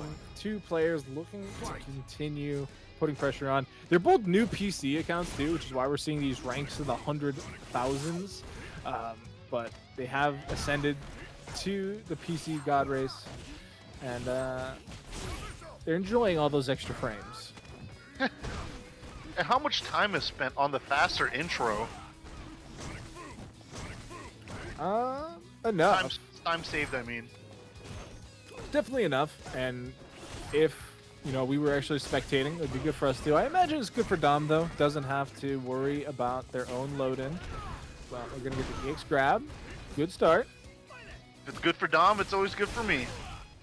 Ooh, great check on the EX dash there. Went for the overhead. Oh, and so good by Metro to not cancel on the sweep. That shows you why he's one of the better Vega players on the world here. And takes that round. And that's what I like to see when people, they like to blindly do sweep into activation, whether it's on hit or block. So it just shows you Metro hit confirming the activation, or I guess block confirming, so to say. As weird as that sounds. Does get punished for the empty slide though, but keeping some good damage going. And yeah, it's nice to see that, obviously it's the opposite of a hit confirm, but it shows that they're paying attention and not doing these things in a flowchart manner. They're paying attention to what's actually happening on the screen, and they're doing what needs to be done to get the victory. And he's just about there. He needs one more pixel to bring it down. Oh, the crouch walk. Trigger now gone. Oh, he jumps into like- the boom though. Yeah, I like this patience by Metro of not feeling he has to go in as he just goes in right there. And he's ahead in the set. Doc, I think Vega win. I'm going to call it. If Metro takes this to me, that's going to be one of the upsets of the night. Nope. No offense to Metro. Just, Kaba. He was in Capcom Cup. Keyword was, unfortunately, because, canceled. Yikes. Yeah, it is unfortunate that these things have to still be happening, but I will go back to my earlier statement on the night and wear your fucking masks, people. It's all we're asking, and it's your fault Capcom Cup was canceled if you're out here not wearing them. I'm personally blaming Exactly. each and every one of you. Dude, all I could say is at least you're not in the South. It is so bad here. I wouldn't know. I don't leave the house because Oh, good. quarantine. You're smart. Oh man, he's just getting smoked. He's getting thrown looped. He is gonna get back fisted in the face as well. Kaba looking strong up until that exact moment. Oh, look at that damage, just good damage. Great block by Metro. Oh, and he tried to anti-air jab, but doesn't have that Bison Guile privilege there. I could tell you that Metro really wants this. Yeah, he's been fiending for that victory. It is so close to the upper echelons of our bracket here. Winning here would put them into that 4th place match, which is quite a thing to say here at the Casa. Our brackets always stacked. If you can go home at night and say that's on block, that's not good. If you can go home at night saying you got 4th in a Casa bracket, that is a good thing. That is a good showing, Definitely. to say the least. I mean, I know Mike Ross got a lot of hate on getting 4th place in EVO 2010, but 4th place in Casa is a good thing nowadays. You'd probably pay out more too. I actually don't know. No comment. But Rest in peace, Mr. Wizard. no, definitely not peace. No, burn. But that might be. Yes. I think we're getting out of hand here, Jocks. This is looking really good now for Metro. They're gonna get the jump in as well. Run it. Metro saying it's okay to get out of hand because I got claws on, baby. So Metro is on set point here versus Kaba with full meter. Does have a lot of money in the bank to work with. They're living the high life. They're fiending for it. They only need to close out this one last round. If they can get the victory here, they move on. If they fall, though, they got to do it all again. Yeah, cashing out 2 silver bars. Check the stock markets, folks. But here we go. Oh, what a sweep by Metro! And this is so back and forth. Everything is coming down to this last little bit of HP on both sides. Meters completely gone. Both players about to have trigger, though. Oh, very rare the Kaba didn't anti-air there. Just barely built that meter. Oh, and Again. he goes for... That's like the 4th time we've seen him go for double command grab. And Metro What? takes... No, he doesn't take it. I'm a big fat phony. What happened? My Discord is always kind of laggy, so geez, EX Tumbleweed's not working out. Metro, I don't want to curse you. Metro come here, definitely gets the trade. Okay. All right. Yo, Metro thought the trigger took it. Just like everybody else watching at home in the booth, we all thought the trigger was the clincher. And you could tell that they were starting to have a little bit of a panic. They're like, it didn't work. What do I do? Yeah, that's definitely a weird moment there. Like, I think Kaba's life flashed in front of his eyes, and then he realized he's still alive, trying to take advantage. And fortunately, the gods didn't work out with him. And congrats to Metro. That's a tough, one of the toughest opponents in the brackets tonight, earning himself the upset. And, you know, Metro's a guy that was getting a lot of hate when he got, I think, 2nd place at the CP2 East thing. Oh, he's a Vega player. He's random, but man, a 3 out of 5, you definitely have to earn it. And that said, he definitely earned it against Kaba. Great stuff. Moving on. Yep. So we're going to give him a bit of a break for a second. We're going to head back upstairs over to our winners side. We are going to be getting Mena RD versus Profit on the stream. And I do want to give a shout out to our Matcherino for the players here tonight. We have broken the $200 mark. We are at $201.75. That is thanks to you in the chat, in the crowd, in the Twitter sphere. If you want to contribute as well, you can use the code Casa SFV40 on our Matcherino link. Exclamation point Matcherinos in the chat to pull that up. We got sponsor quests, we got merch, we got all kinds of ways to contribute, whether it's via direct pay or that coupon code as well. But everything there going to the players here tonight. And goddamn, have they earned it. These matches have been insane. So we're gonna see what character Mena is gonna play with. Are you serious? Boxer? I've never seen him play Boxer, but this is such a smart move. This is actually a very tough matchup from Gil, according to Taji. he considers this matchup one of the toughest for Gil. Just this ability to basically cancel zoning out, and just the pressure. It's kind of hard for Gil to deal with. I don't really know what to expect. I wasn't expecting Boxer, but you definitely love to see it sometimes. We do have quite a few Boxer players here in New England as well, so I don't think Prophet's going to be wholly unaware of the matchup. And so we are going to see, look at this. The HP is just falling for Mena.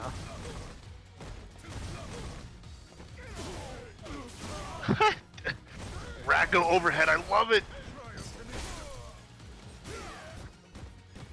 And it's only a little bit of HP left, and he's going to clinch it out. You know, besides a mistake or two there, that was not a bad looking boxer so far. Wait, shit. Was it all the way back in 2017 that Mena won Capcom Cup? It's been 3 years? Nah, bro. Technically now 4 because it's 2021. Ah, shit, I'm old. But Yeah. not as old as this game, at least. But he is going to be back to the wall. Prophet has to break out. Does so with the fireball. He's got the activation to follow it up. Yeah, and the thing with Boxer is, you know, he has no true reversal outside of CA, so he has to hold some of these mix-ups. The reversal's out, but it's just going to get blocked up, but it does relieve the stun pressure that was there. Jeez, what a buffer by Mena! Oh, jumps over, but doesn't keep the link going. That should do it, though. Actually, there's a lot of scaling on the trigger activation, so he needs one more. Yeah, Shades in the Cali there with the stand jab into activation. Oh, lots of reversals, though. Just out of range, Weenie Hunt Throw Jr. range there, and Prophet is still gonna take this. He's up 1-0. Are we gonna see a character change from Mena? That's a good question. I actually don't know if we'll change. I mean, you mentioned earlier just how many characters Mena can play. You know, noticeably, he was going that skill 1, trigger 1 for Boxer there, and it does look like we're going to be heading back to the lobby. But I don't know. Is trigger 1 the play there? Trigger 2 gives you that bonus command grab. It does change the game up a little bit, if not just for mental warfare, because you're just headbutting the shit out of people. But it's also fun to watch. Whereas this time we'll have to see exactly what the change is, because we did go back to lobby, obviously. Yeah. I mean, V-Trigger 1 Boxer is still pretty good, and it's especially good against anti-fireball stuff because it keeps your dash punches, you know, safe. It also allows you combo extensions and all, but I have a feeling we're going to see Birdie. I think Birdie fights Gil pretty decently. Oh, okay. Is he just Okay. hitting the randomizer? Is that what we're seeing here tonight? I mean, what is? if I it don't is, know. it's all been characters I've seen him play outside of Boxer. I've seen him play Camby, I've seen him play Karen, have not seen him play Boxer. Does have a reversal now, though. Does have that DP available and can be very oppressive from the Cammy just ability to do so. And this is what happens. Oh, geez. Okay, armor's through there. Now she's cooking a little bit. Air resets, but still gets jabbed out in the end. And Prophet just getting swarmed right now. Can't really get an opportunity to push these, you know, big buttons that they want. Yeah, and even though you see Prophet a few times will go for crouching jab jab into nothing, it's because that hit confirm's actually really hard to do. Saw that 2-frame parry, and now the HP bars are basically even. Kind of scary how that can work. Here we go. He sets his trap card down. Okay. Oh, doesn't get the air link. But trigger now gone for both sides. Back throw not going to be quite enough. Oh, and it's so scary to anti-air Cammy there. When you have no health to give, she could, you know, the dive kick really mattered. Yeah, this is looking a little tough for Prophet this time. The changing character does seem to be giving him a bit of a struggle. And whether it is because they haven't played Cammy in a minute, which I find hard to believe, but maybe it is just the Cammy pressure is that much harder to deal with. Yeah, and I definitely agree. To me, at least personally, like changing completely different characters, it's so hard to do on the fly.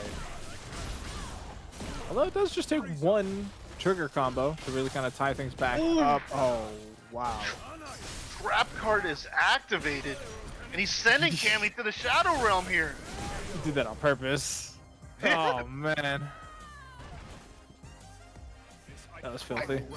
Yeah, and I think that's another situation of you're so used to seeing these highlights that you expect these side switch situations, crossover needs, but sometimes it just simple works. Yeah, I mean, even going for the shimmy there as well is just pure, clean cut shimminess. And Prophet now on the board at least, right? Like, yes, they won game one, but round one here in game number 2 was looking quite meta-sided. Okay, and it's gonna be about 2 more guesses for Cammy here. It's unresolved. Oh, great reactions by the Capcom Cup champion of 2017. Oh man, just gets smoked by the parry again. You love to see it. 2 framers, and he falls and he gets into the ice trap. He's dead. Dunzo, dead. Come back next time. It's tied up 1 apiece. Excuse my lack of Yu-Gi-Oh knowledge, but I think Pot of Greed was it. I forgot Pot of Greed is a trap card, but it was activated here. Too many dive kicks for Mena caused him to go overboard here, and Profit is up 2-0. And what does Pot of Greed do, Jocks? Oh geez, I'm about to Google it. I totally forgot. It allows me to draw 2 more cards. Oh, I forgot. I never played the game. I've watched the anime, and that was it. It's also not a trap card. It's a magic card. That's what I Spell card, thought. I didn't know excuse what to call it. I'm a scrub, guys. I'm a big fat pony. Revoke my nerd license. Oh, we're back into the lobby. Is Meta going for another character swap? Pot of Greed is definitely good in the Exodia decks. Bro, you know what kind of heats my my chaps? So, I played Yu-Gi-Oh! As a kid. It was dope. It was a good time. I don't think I still have any of my cards, but so Duel Links came out, and I was like, dope. I can play Duel Links. I can play, like, you know, the old school Yu-Gi-Oh! Cards, have some fun, maybe, like, play with my buddies or whatever. Turns out it's a freaking gotcha game, and I wasn't prepared for it. I was disappointed. I'm saddened. And now that we're talking about Pot of Greed again, I want to see if I can find one of those old Exodia box decks. Because I think that'd be cool just to own. But it probably costs half as much as a Charizard box set. Which, by the way, did you see Jay Wong posting on Twitter today that he had like 5 of those Ultimate Trainer Pokemon boxes? Those things are money. They're so expensive. Wait. I'm familiar with the Pokemon cards a lot more, but wait, what is it exactly? So, hold on. I'm going to pull up Jay Wong's Twitter again, because shout outs to Jay Wong. Oh shit, where is it? So, right now, he posted on Twitter, not right now, it was 3 hours ago. He posted a picture that he has 5 Elite Trainer Champion Path Pokemon TCG boxes. Which actually... Oh, wait, no, these are new. Never mind. These aren't as worth as much money as I thought they were. Oh, okay. I thought he was... not familiar with it. I thought he was posting the ones from that like you buy from eBay for like 10 grand a pop, but no, this is like geez. It has Mega Charizard X or whatever on the cover, so never mind. It's just a couple $100. Nerf Akuma. Akuma did just get nerfed. He got nerfed in his own skin costume release. reveal. Yeah, that's a tough way to go. That is unfortunate. But you know what's not unfortunate? Hilarious. You know what's not unfortunate, Jocks? What? That Matcherino, it is over $200 right now. And it could go further beyond. Everybody in the chat right now hits that Matcherino link, ! Matcherino, copy and pastes that Casa SFV40 coupon code into the contribution box as well. It can continue to grow. It's 50 cents, literally for free, stealing it right out of Maturino's back pocket, shaking him down for the lunch money, and giving it to these hardworking players here tonight. Yeah, and shout out to Sumi Surmi, one of the Maturino staff. He's a Street Fighter 5 player, so shout out to him. Yeah, there's still 10 coupons left. Round One. one. Use them, please. Fight. That's $5. Quick Oh math. boy, I think Mena accidentally clicked on Cammy. I don't know what's going on. I do know that Dom had remade the lobby for a second, so I don't know what was going on there. But it does seem to be stalled out a minute. So I'm going to take this moment to shout out to some of our good friends there, the online local. They do have their West Coast tournament tonight, as well as those of us on the East Coast. Our showing is on Monday. I did hear a rumor that they do have an EU one on Saturdays too. Somebody might be more knowledgeable about me in that sense. We do also love our friends over at the Salt Mine League and NLBC, obviously. Yeah, definitely. Not to sound like an afterthought, we do love art, and we do love the guys down in New York. We do hope to get past the world state as it is, so that we can start traveling again, start hanging out with all of our good fighting game community friends, and being able to just drink into oblivion again. Although some of us, not myself obviously, but some of us are currently doing that in a way to survive the situation we are finding ourselves in. Yeah, guys, it's a new year, so hopefully, please stay safe out there. You never know what the world's gonna bring.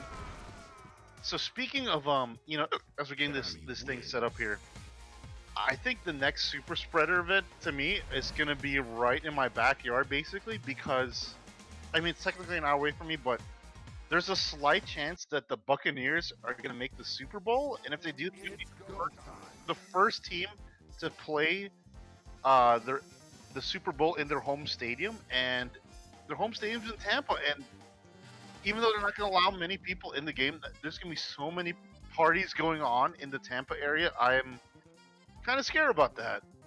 So it is a pretty good thing that they are going to get smoked by the Packers, I guess. I hope not. But listen, we're on a New England-based stream, and from personal experience, I do know there are quite a number of people out there who are not exactly happy about the Buccaneers' current quarterback. For those of you who don't know, it is Tom Brady. The traitor is Tom Brady, some would say. But yeah, I do know a couple of people that are rooting against the Buccaneers for that fact. I honestly couldn't care less. I was never a Brady fan personally. But yeah, I do have a $5 bet with Bunch over that game specifically. Let's go, Bunch. I bet on the Packers, and Bunch followed up with, I don't even know what a football is, so just ask me for $5 next time. And so we're going to go with that. But we are holding on, folks, because we do have a bit of a lag situation. Unfortunately, we're trying to work past. Bunch said it in the chat. And so, again, Maturino on the board. It's exclamation point Maturino, folks. We only have 10 codes left. You can count that on two hands. So definitely go ahead and copy, paste, type in Casa SFV40 and get those used up. There's only a couple left. You don't want to be the one to miss out. You don't want to get that error code putting in the coupon code saying, hey, these are all used up. Although if you do, so actually here's the thing. If you go to put in that coupon code and it gives you the error code saying all the codes have been used up. If you get that code and you screenshot it and post it in the Casa Discord, I will put another $5 into that Maturino pot. So go ahead, use up those codes, and make sure that we can get those used up. Again, if you use up all the codes and give a screenshot of it, put it in the Casa Discord, which you should already be in already, especially if you're already entering the tournaments. You should be in there. Post that screenshot, put it up in the I actually don't know what channel to put it in. Put it in the check-in SFV chat. Put it in there. We'll see it. Somebody will see it. And if you do get that, I will put $5 additionally into the Maturino pot myself. So do that. Cost me $5 so that I can request $5 from Bunch, and we'll have a good time. Special shout out to all the donors who donated their own hard-earned money. You know, Laz there, $100 donation. Thank you so much, Emmy there, $30. Thomas Winkley quote because Bunch is so pretty. You, the Doc, and the B Brian 100. Thank you guys so much. Definitely means a lot. You're supporting the product, and I love it. Thank you guys so much. I'm looking at these coupons here. I think there's a way to sort it, but yeah, thank you guys so much. What's the number at right now? believe it's Exactly. 204.25. All right, 204.25. So, you know, as we're getting this match set up here, so they didn't play because of lag, but it looks like Mena is trying to run it back with Cammy. Is my guess. I mean, I think it's a strong what- pick. What are they playing? Wait, what's going on? So they Is are Dom- saying Is Dom the final boss? Testing. Oh, Dom the okay. final boss. No, they're just checking the internet real quick, trying to get that sorted. I do see in the chat that both sides were saying that they are going to reset their internet, and we're trying to figure that out and get something going here. Dom, the secret final boss?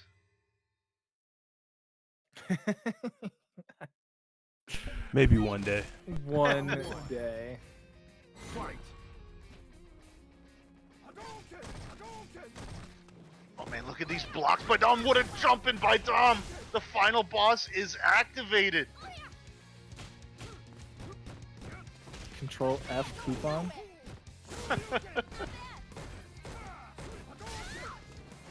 Oh man.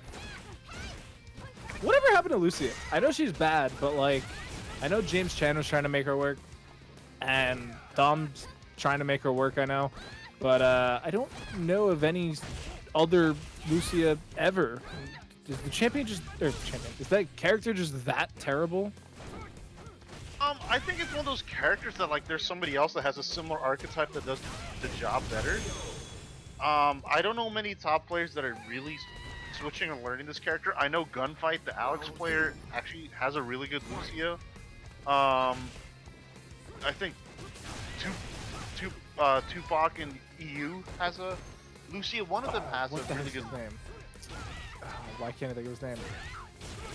I mean, SFL damn it, player. the final boss has one. It's the SFL player. Plays G. What the heck's his name? He's got like the Lucia pocket pick back when they used to ban his G in season 1. Oh, 801 Strider? Yes, Strider. Why couldn't I remember that? But yeah, who knows if he still plays the character. Dom gonna go down here. Game number 1. I know, For like, reference, not a tournament match, by the way. Just a no. lag check. I know that I remember hearing this comment like on some other stream early in the week that when Honda, Lucia, and Poison came out, people were predicting Lucia would be the strongest of the three with what she had, but ending up to be the bottom of the three there, unfortunately. Because, you know, Poison, yeah. And I was one of those people, I was like, yeah, Poison can't be as good as Street Fighter 4 Poison. Oh gosh, she's like worse in her own way. Poison's kind of nutty though, like that if you think about it.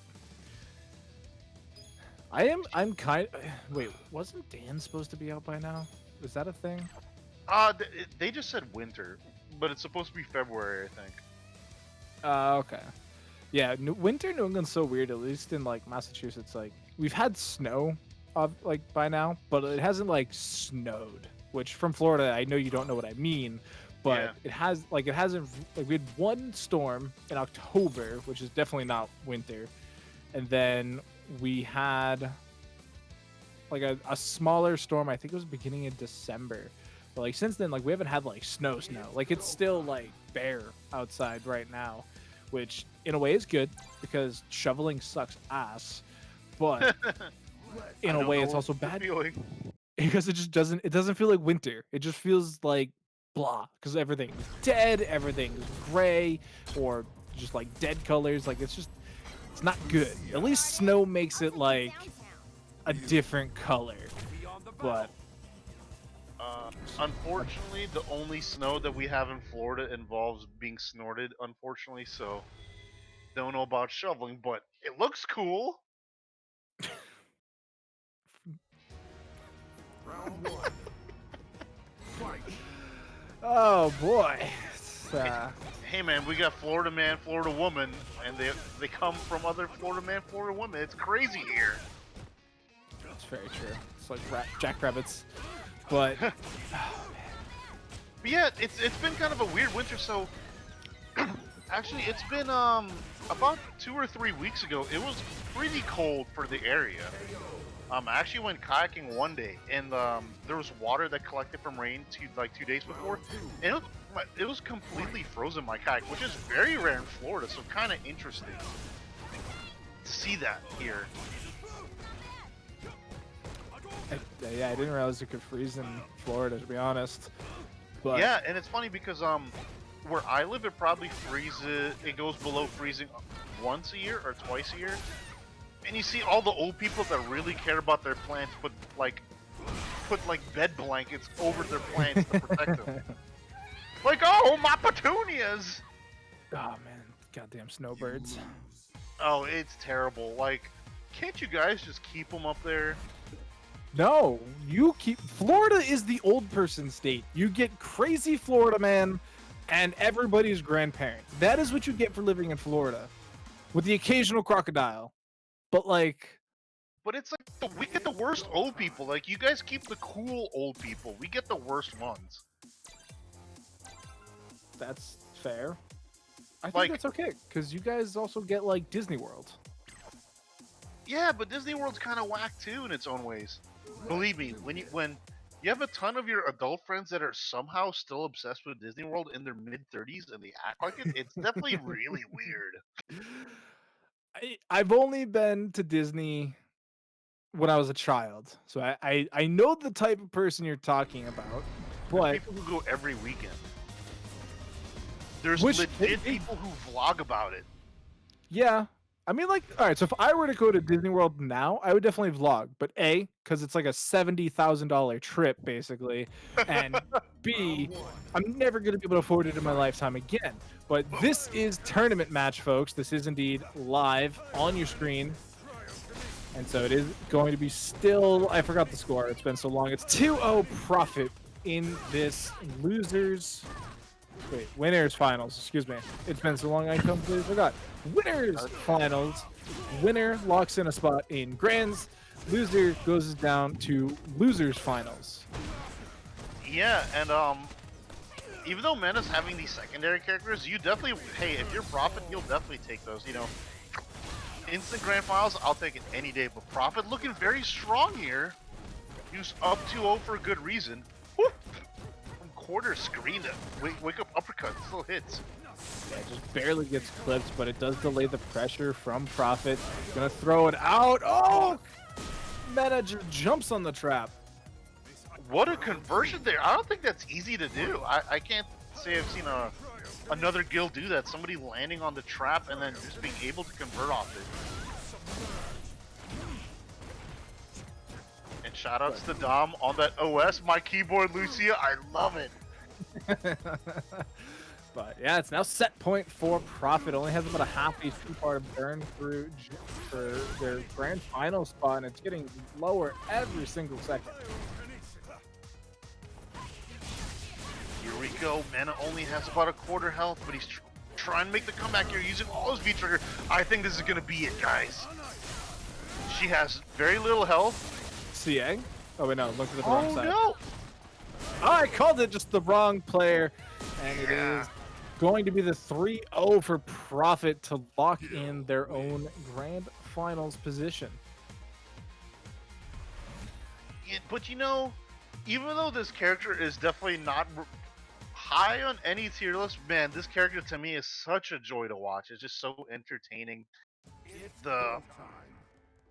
The system that this character uses is just so different, very entertaining to watch, and just congrats to Prophet. You know, he was a Urian player for a long time, and you know, when you go from top tier to not top tier, you know, people say why, but it's good. He's having fun with the character, And that's why we play the games, first of all, to have fun, and he's having fun with it.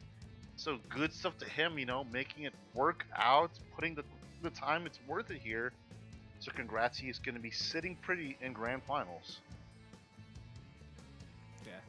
Good ups there. Definitely going to be feeling good after that 3-0, even if there was a bit of a interruption. But we are going to continue moving forward. It's the only thing we can do at the end of the day. We should be having our next match, which should be, by my calculations, should still be Diego V versus Metro. Winner here will face Mena RT in the losers finals. Loser will go home for the night. So I like to think of this, but I got to ask you, if you were Mena, who would you be rooting for here? If I'm Mena, I'm rooting for my boy. Oh wait, hold on. My brain short-circuited for a second. I was like, oh, Kaba, obviously, but Kaba already lost to Metro. So, probably Metro is who you're rooting for, because Diego's just such a nut. He can be hard to predict. And so it can be really difficult to play against him, I feel.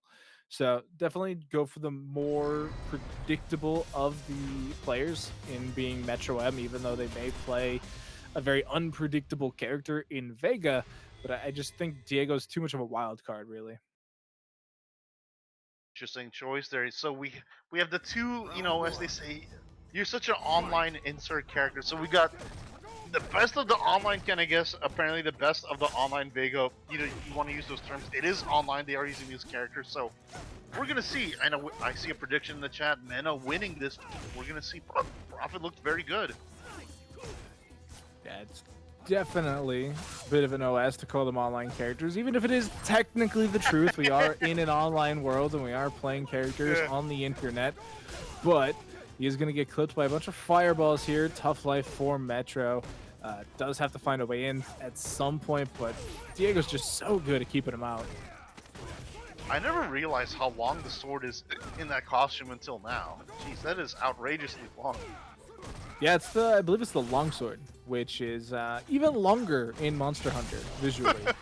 So it's definitely something to be concerned about. Monster Hunter's fun. It is a good game for those of you who haven't. Addicting. Yeah, it's different though. Definitely different. Yeah. Lots to learn, lots of information to pick up. But they are releasing a one on the Switch. Monster Hunter Rise demo was last week. Heard good things. Shout out to Capcom and their Monster Hunter series as Diego hunts him out of the sky. Yeah, I was gonna say he rose to the occasion there, and I really like the collaboration they have between Street Fighter and Monster Hunter in both games. I was really hoping they made Abigail into like a guest monster. That would have been so funny. Made it here.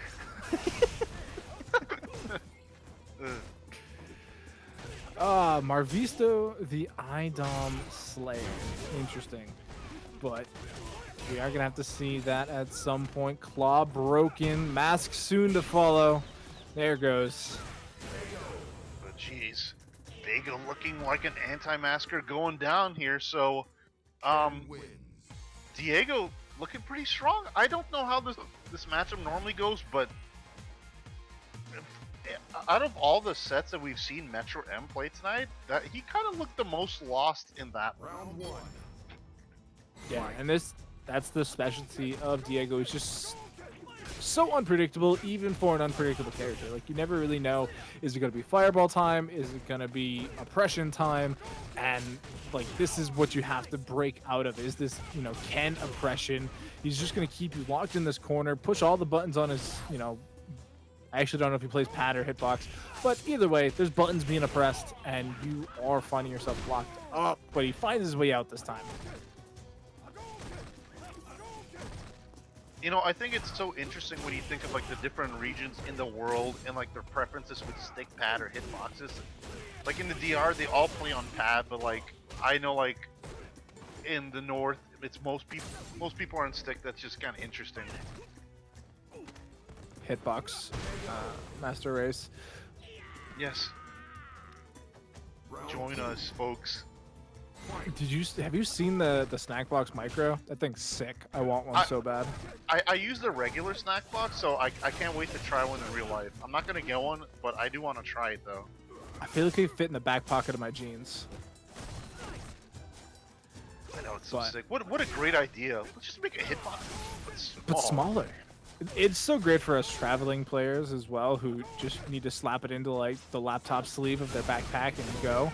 Just like that, we're going to the sky as Metro is fighting for their life right now, and it's not looking good. Man, shoutouts to that hit confirm. Crouching medium kick into EXDP. That's a legit hit confirm. There was no V trigger to save that.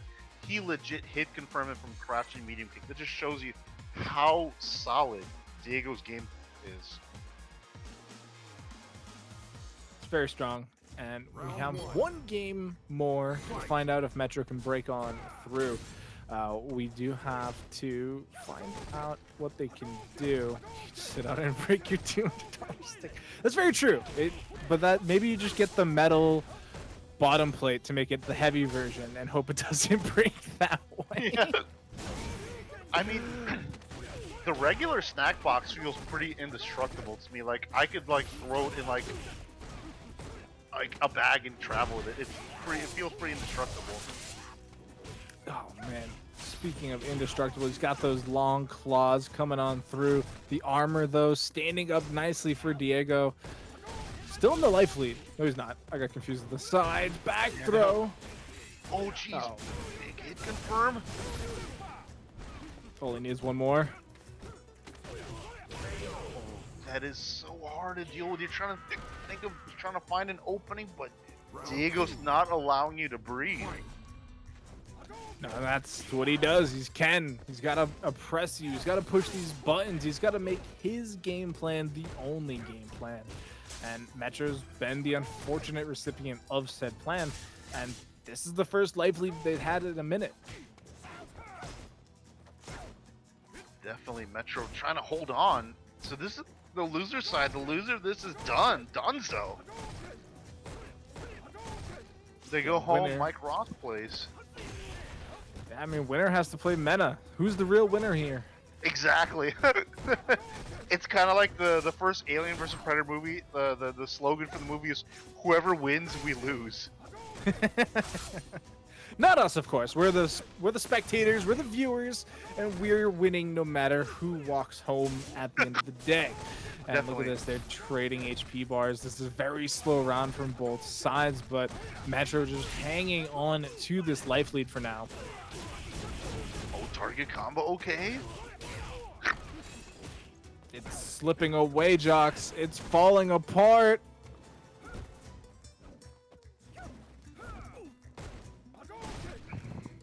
Things are looking really spicy. There's just a little bit left. Gonna get another combo in from Diego. Goes to the really deep jump in. That's gonna be it. And man, that was a pretty dominating set to for Diego there. I mean, Metro M played very great most of the night. What a huge takeout, taking out Mena. And I'm sure that Diego saying, hey pal, thanks for taking out, for taking out Kaba. I appreciate it, but let me take you out. And so Metro M is going to have to go home in 4th place. What a great showing by him tonight. But now, Yeah. this is going to be interesting. Diego versus Mena. Yeah, this is to find out who's going to find themselves in grand finals. Is it going to be Mena going for that run back up against Prophet, or is it going to be Diego fighting for their potential first ever Casa title? Either storyline works to the end of the day. I'd love to see either one. I definitely would love to see Diego win their first title. They've put in so many long Friday nights here with us. They've done it time and time again, and I believe they're one of the few top 4ers that just don't have that title as of yet.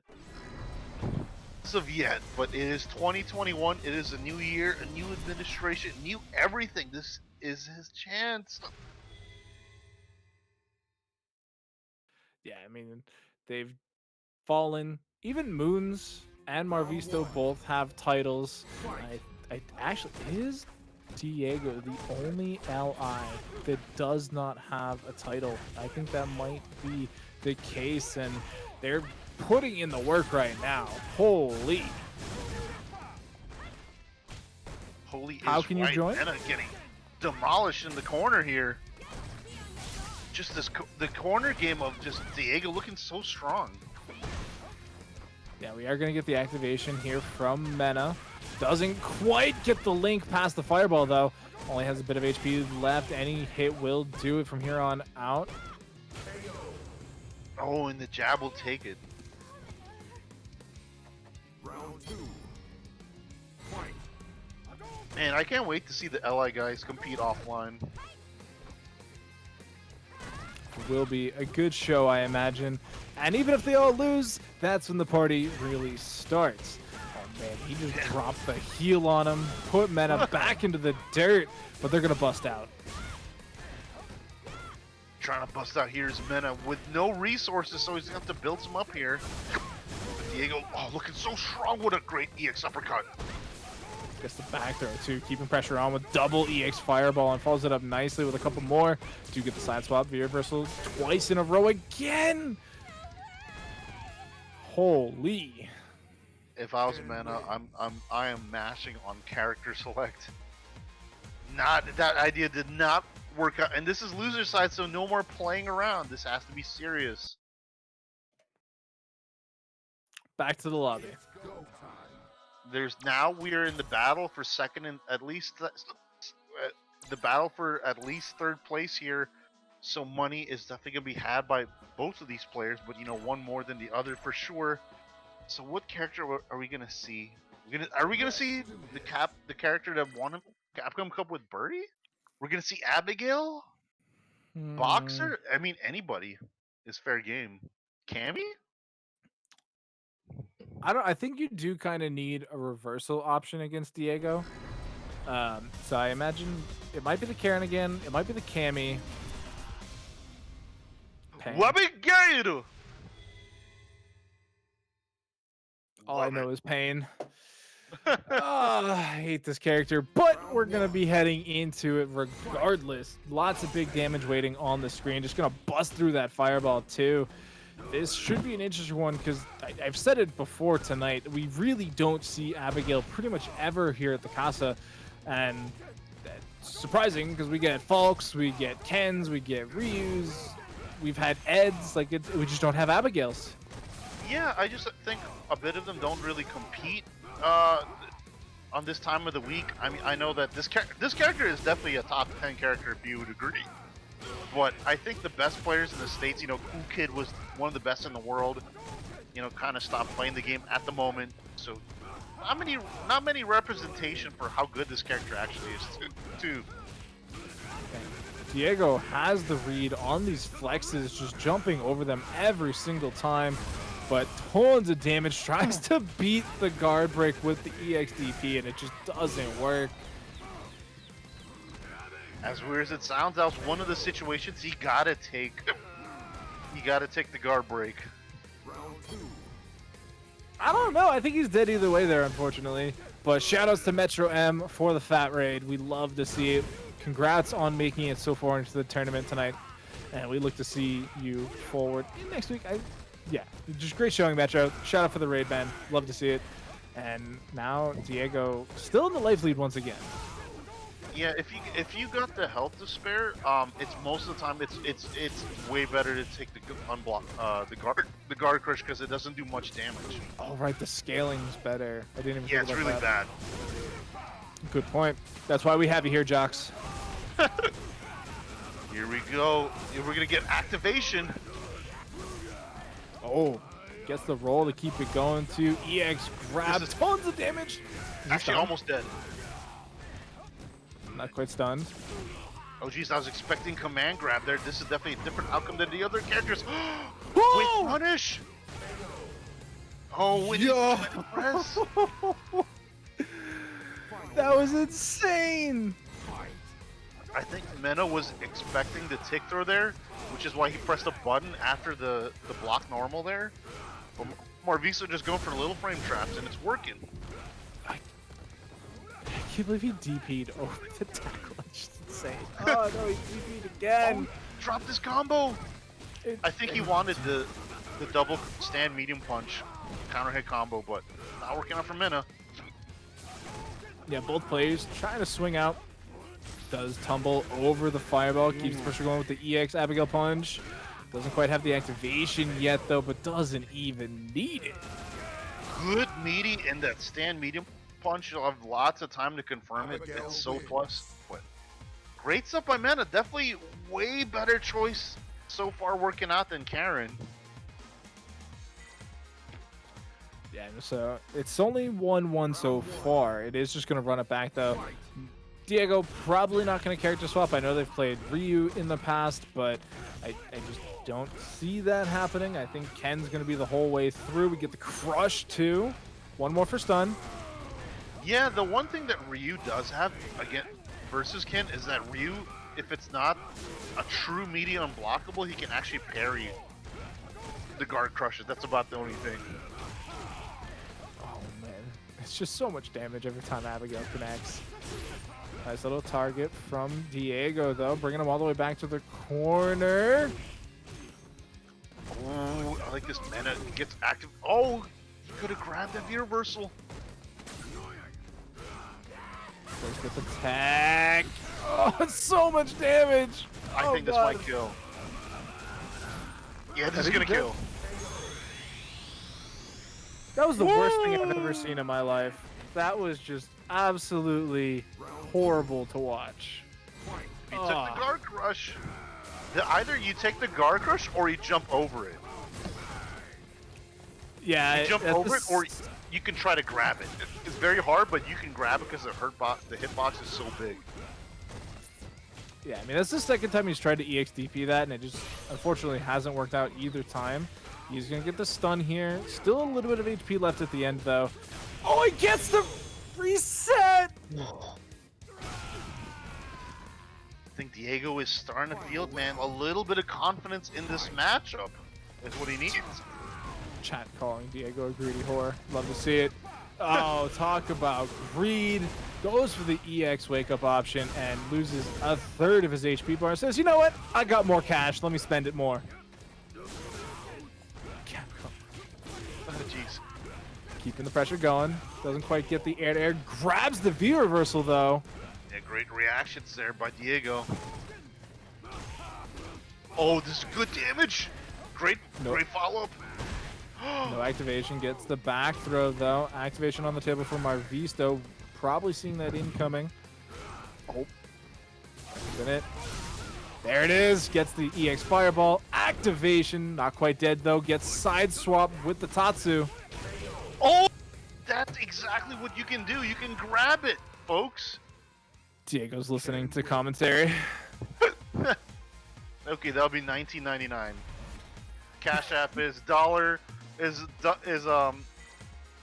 sign Super Jocks. I'll take it. Oh, it's 2-1 in favor of Diego, looking to find themselves in grand finals once again. Whereas Mena looking to get that rematch up against Prophet with this Abigail. They're trying their darndest, but they're in a bit of a deficit right now. HP not looking amazing for them either. Oh, great uppercut. Mena is on the ropes here. Man, finally going to get over that fireball game. I do think that's something that Abigail does have that, yes, Karen also had it, but it just wasn't as effective, and Meta seemed to have a little bit more difficulty getting it to connect. Very unfortunate situation there that, you know, he got the anti-air V-skill parry and he wanted to cancel in a heavy Abigail punch, but just for some reason whipping there. Unfortunate for Mena. Does start off strong this round, though, but it's back to Diego pressure coming on. They're almost to the corner. And Mena trying to just get something going, but unfortunately not safe on the tumble. Does get brought all the way back, and all right, that time it works out. Yeah, that sweep definitely it's a huge it's a risk, but not worth it in that situation. That DP was a risk. Yeah. Wait, how did he get EX command grab? You know, these things happen. Yeah, that's such a You gotta bad act range. like he'll get grabbed sometimes. But the EX walk forward into the power punch. DP's out into activation. What a great reaction to the giant flip there. This is set point, by the way, folks. I don't know if we've said that already. If Diego can Oh. clutch out this round, they find themselves in grands, and it's looking good so far. Oh, and he takes it. Let's Now- go! Yeah, geez, another huge upset, man. You know, normally when you look at the bracket and you see Mena's name and you see Cabo, like, those are automatic grand finals names. That's how strong they are, and man. Upsets tonight, taking both of them out. Good stuff to Diego, man. He's so clean. We do want to thank Mena RD for coming out, though. Great showing. Finds their way to third place after an extremely hard-fought bracket as well. So thank you, Mena. Good showing, my man. We hope to see you again. And, man, look at this bracket. So many names, and yet we're down to 2. It is going to be Profit versus Diego V for this Casa 40 Grand Championship title. Man, what a good time to be sitting in grand finals here with a huge pot bonus. Thank you guys so much for donating to Matcherinos. And thank you guys for tuning in to Damn It Dom here. Casa number 40. You could be anywhere else but you're here. It's a beautiful Friday night, at least for me in Florida, with myself and the doctor. So thank you guys so much for taking your time to spend with us. Can we get a coupon check in chat, please, admin? Because I heard we only had 10 left. And that was $4 ago. So we have to be close. And if we are close, it is up to chat. It is. I already used my coupon code, guys. I can't use any more. You have to go to !Matcherino. You have to use that Casa SFV40 coupon code. There's only a couple left. There's probably like 2, 3 max left. And if you use all of those coupon codes, I could use a Smurf. I do have about 7 Gmail accounts. But you know what? I'm all about the integrity. I want chat to do it. If you go ahead and you use up all those coupon codes, if we get to 0 left, there's 1 code left, chat. There are 85 of you in this chat room right now. Matcherino gives you that link, gives you the coupon code even. Put that link in. Post a screenshot of it saying no coupon codes remaining. I might have to ask Bunch for that one. And I will add an additional $5 to that Matcherino pot. So be sure to help out the players, and you will be rewarded. And we're being rewarded with a show right now. Ken Gill. Name one other tournament you're going to see this in grand finals. Name one. I can't think of any, honestly. Exactly. This is a Casa special. Also, shoutouts to Jan. All I see when I look at the chat is so many dicks sucked. You'd love to see it. Diego in a bit of a deficit right now, but is definitely hungry for the victory here. Profit looking to continue their reign. Probably close to one of the most winningest SFV champions that we have, honestly. Round 2. Fight. Round 2.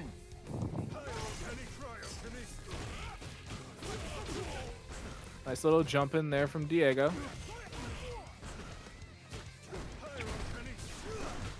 Fantastic display of fellatio. Wait, Jeez, did Jan. Bunch lie to me? Bunch said there was 1 coupon code left. No, I mean, there's 4. Damn. Pain. But look at that stun on the table. But the activation from Profit bringing it back. Yeah, he's gonna need to land a lot more here to get this victory here. Oh, that's a good way to start. No, with the drop, Profit with the drops. Diego really just ran up and DP'd. I know, he was definitely feeling himself there. Final round. I mean, it still gets the round win. That's the important part, right? Like, yeah, sometimes you can do something wonky, but as long as you get the W, or the V in this case. Oh, man. Another great start from Prophet. Yeah, pretty decent damage there. Yeah, you look at the trade damage coming back from Diego, and you're like, man, why is that not the same? Why is that different? Oh no, so many drops here tonight from Prophet in just this one game. Definitely uncharacteristic of Prophet. Diego definitely going to be able to be the type of player to take advantage of those, though. Will not be unrelenting. Does get thrown to the corner, though.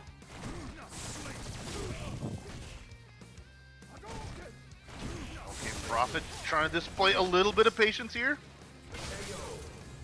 Oh, and he lands his big fat Katush on the ice. Ouch. I think it was the sword. You know, like the whole no capes thing. Yeah. Unfortunate to say the least. But it is going to be game 1 over to Prophet, who is in winner's side. So they don't need to win 6 games. They just need to win 3. Marvisto could go for the reset, but they have a bit of a hike to get there. So definitely looking good so far. Okay, so Prophet, you know, it's so cliche to say, but you definitely want to win this tournament in just the first bracket rather than having to go for the reset. Taking that mental stamina out, it's gonna make it tougher. So Prophet's, if I was him, try to win as quickly as possible. Okay, I would say, as least games as possible. I mean, not... Yeah, Diego basically going for the longest possible route, though, as they close out the round. They were knocked down 2 losers. Let me see if I can find them, because it was quite early. Literally round 1. They were knocked down to losers in round 1. Oh, jeez. So, wait, nope, I lied. Maturino doesn't really like me, but we're seeing some good damage come out. Sorry, it was round 2. My bad. They got knocked down to losers round 2 by Lazanoka. Oh, geez. Still, that is quite a hill to climb. And Lazanoka plays a very different guild than Prophet, too. Maybe it's just the guild diff is what we're seeing here. It could be, and also just, you know, sometimes you play worse than others, you play better than others. Lazanoka could have played very well, Diego could have played very bad. Who knows? Yeah, and one thing to know is we're talking about the different styles of guild. One's trigger 1, one's trigger 2. And we're getting the trigger 2 activation. Trap proc. Oh, Jesus, go for it! The armpit of doom, there we go!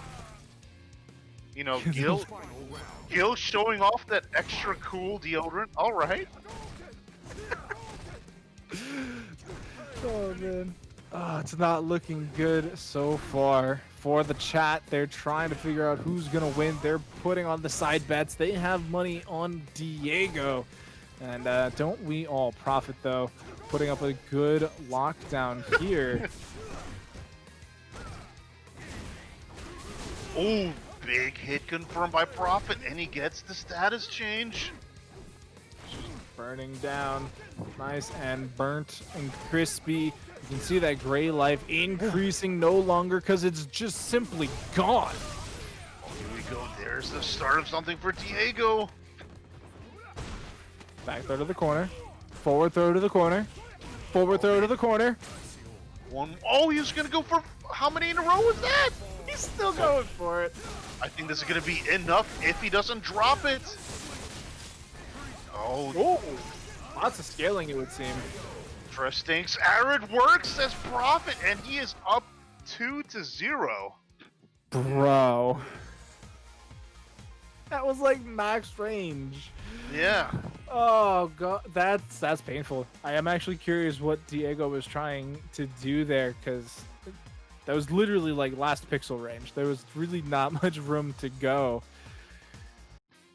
And it's a potentially set point here for Prophet. He's up 2-0 in the grand finals winner's side. Diego has to get the reset started now. Has to win the next 3 games. And that's not the start you want.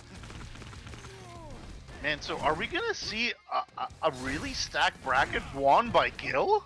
I mean, I see Metro M's comment of how is Gil winning and stuff, but Prophet definitely has earned his way through this bracket. Yeah, and it honestly wouldn't even be his first title with Gil. He won just a couple weeks ago. Oh, that's right. At the end of the year. Let me scroll up here as I do see an eye picture in picture. He's dead again. That's unfortunate. So And Prophet is on Casa point. actually, I may have lied to you. Prophet hasn't won since September. It was with Gil though, so I was half right. But yeah, Gil victory all the way back in September. So he's got an extra couple months for Diego to learn the matchup, but it's unfortunately not really doing him a whole lot. And I think Prophet is starting to feel it. He's starting to feel it, Mr. Krabs. Oh, no confirm. Here we go. It's the activation. Nothing. Just gonna hold on to it. Will get that trap set up eventually. Uses the icy arm to get some distance. One more guess for Diego. Shimmy. Yeah, Prophet just seeing lemons in the slot machine there, but he gets another chance. He's still on tournament point here. Great beginning, 3 big hits. HP just trying to get a little bit back. Diego getting beat out in the fireball game, though. Who would have thought Gil would be the one to do so? Does get the air-to-air trade, trying to jump in and keep the pressure going. Another grab. Oh, jeez, what a whiff by Prophet. But he still has the light lead, if only ever slightly. Oh, no confirm there? I feel like he could have got some, but probably too far.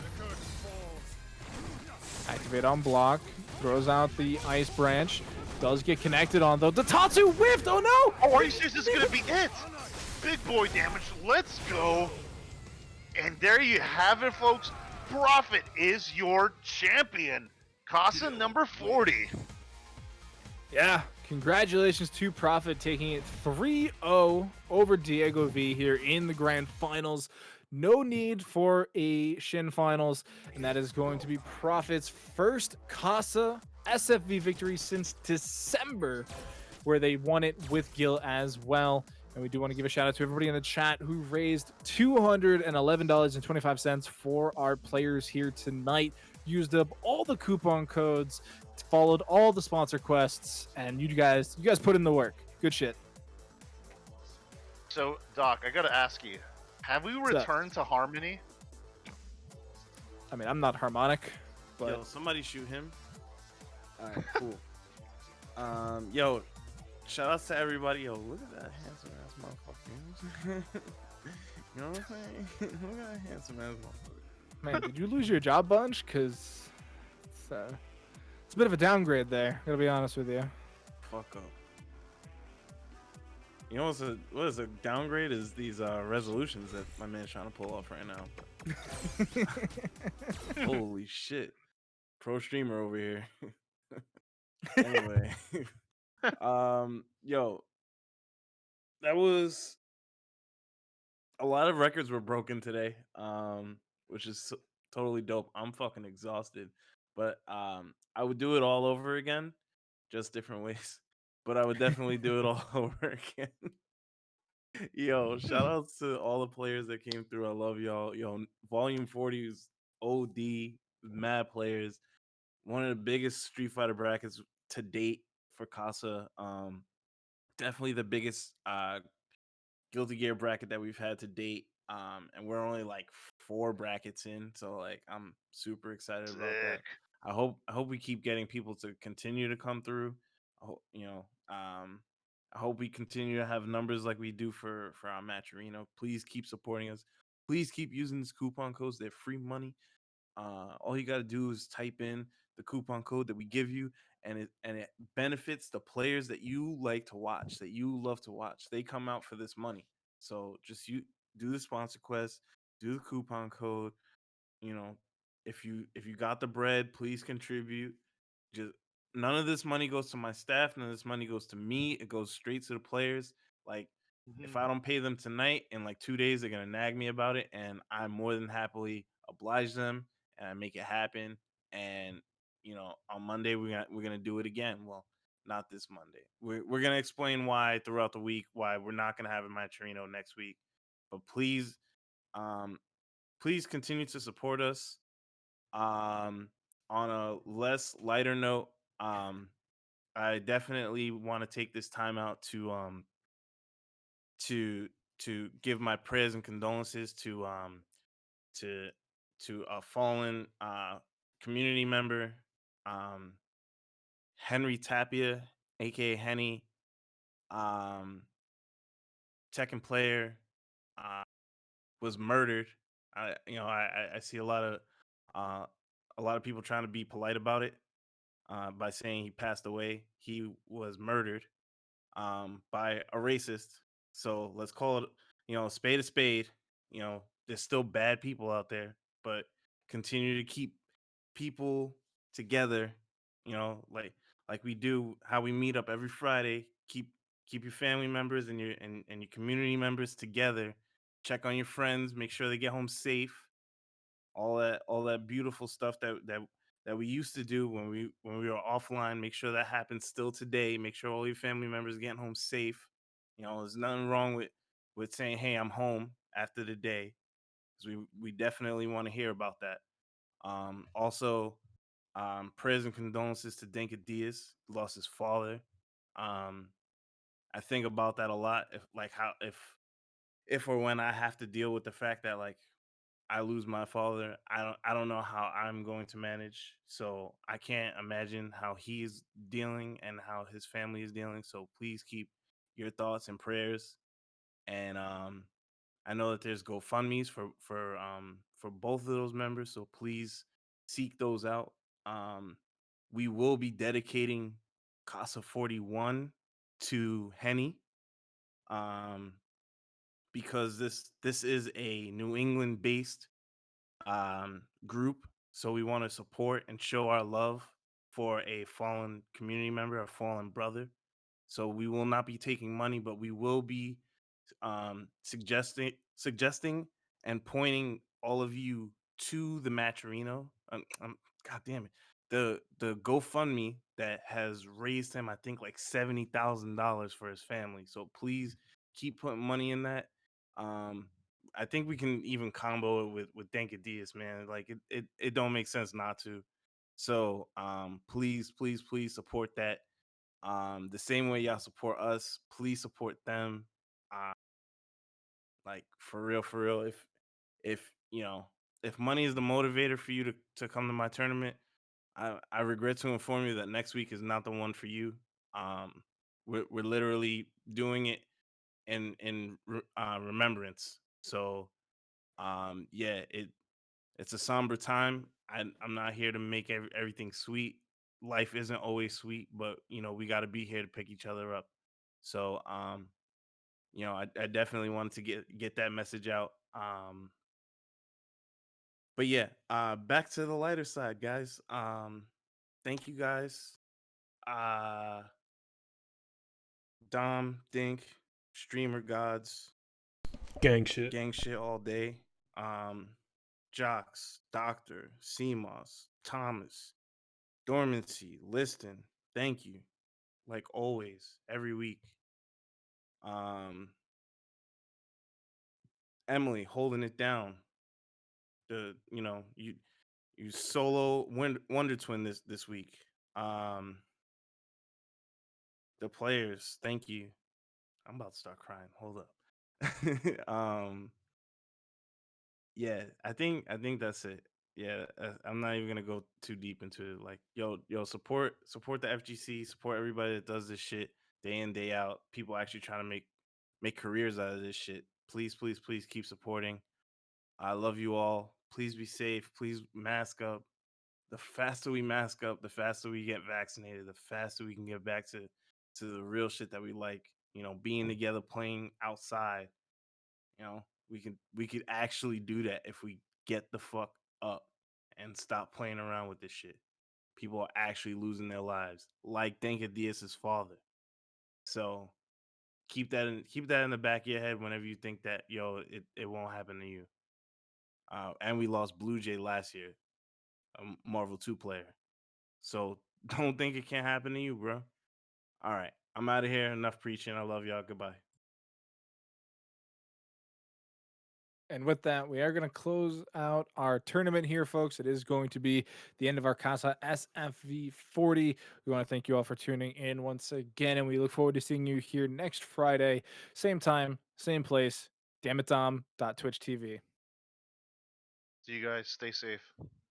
Peace out.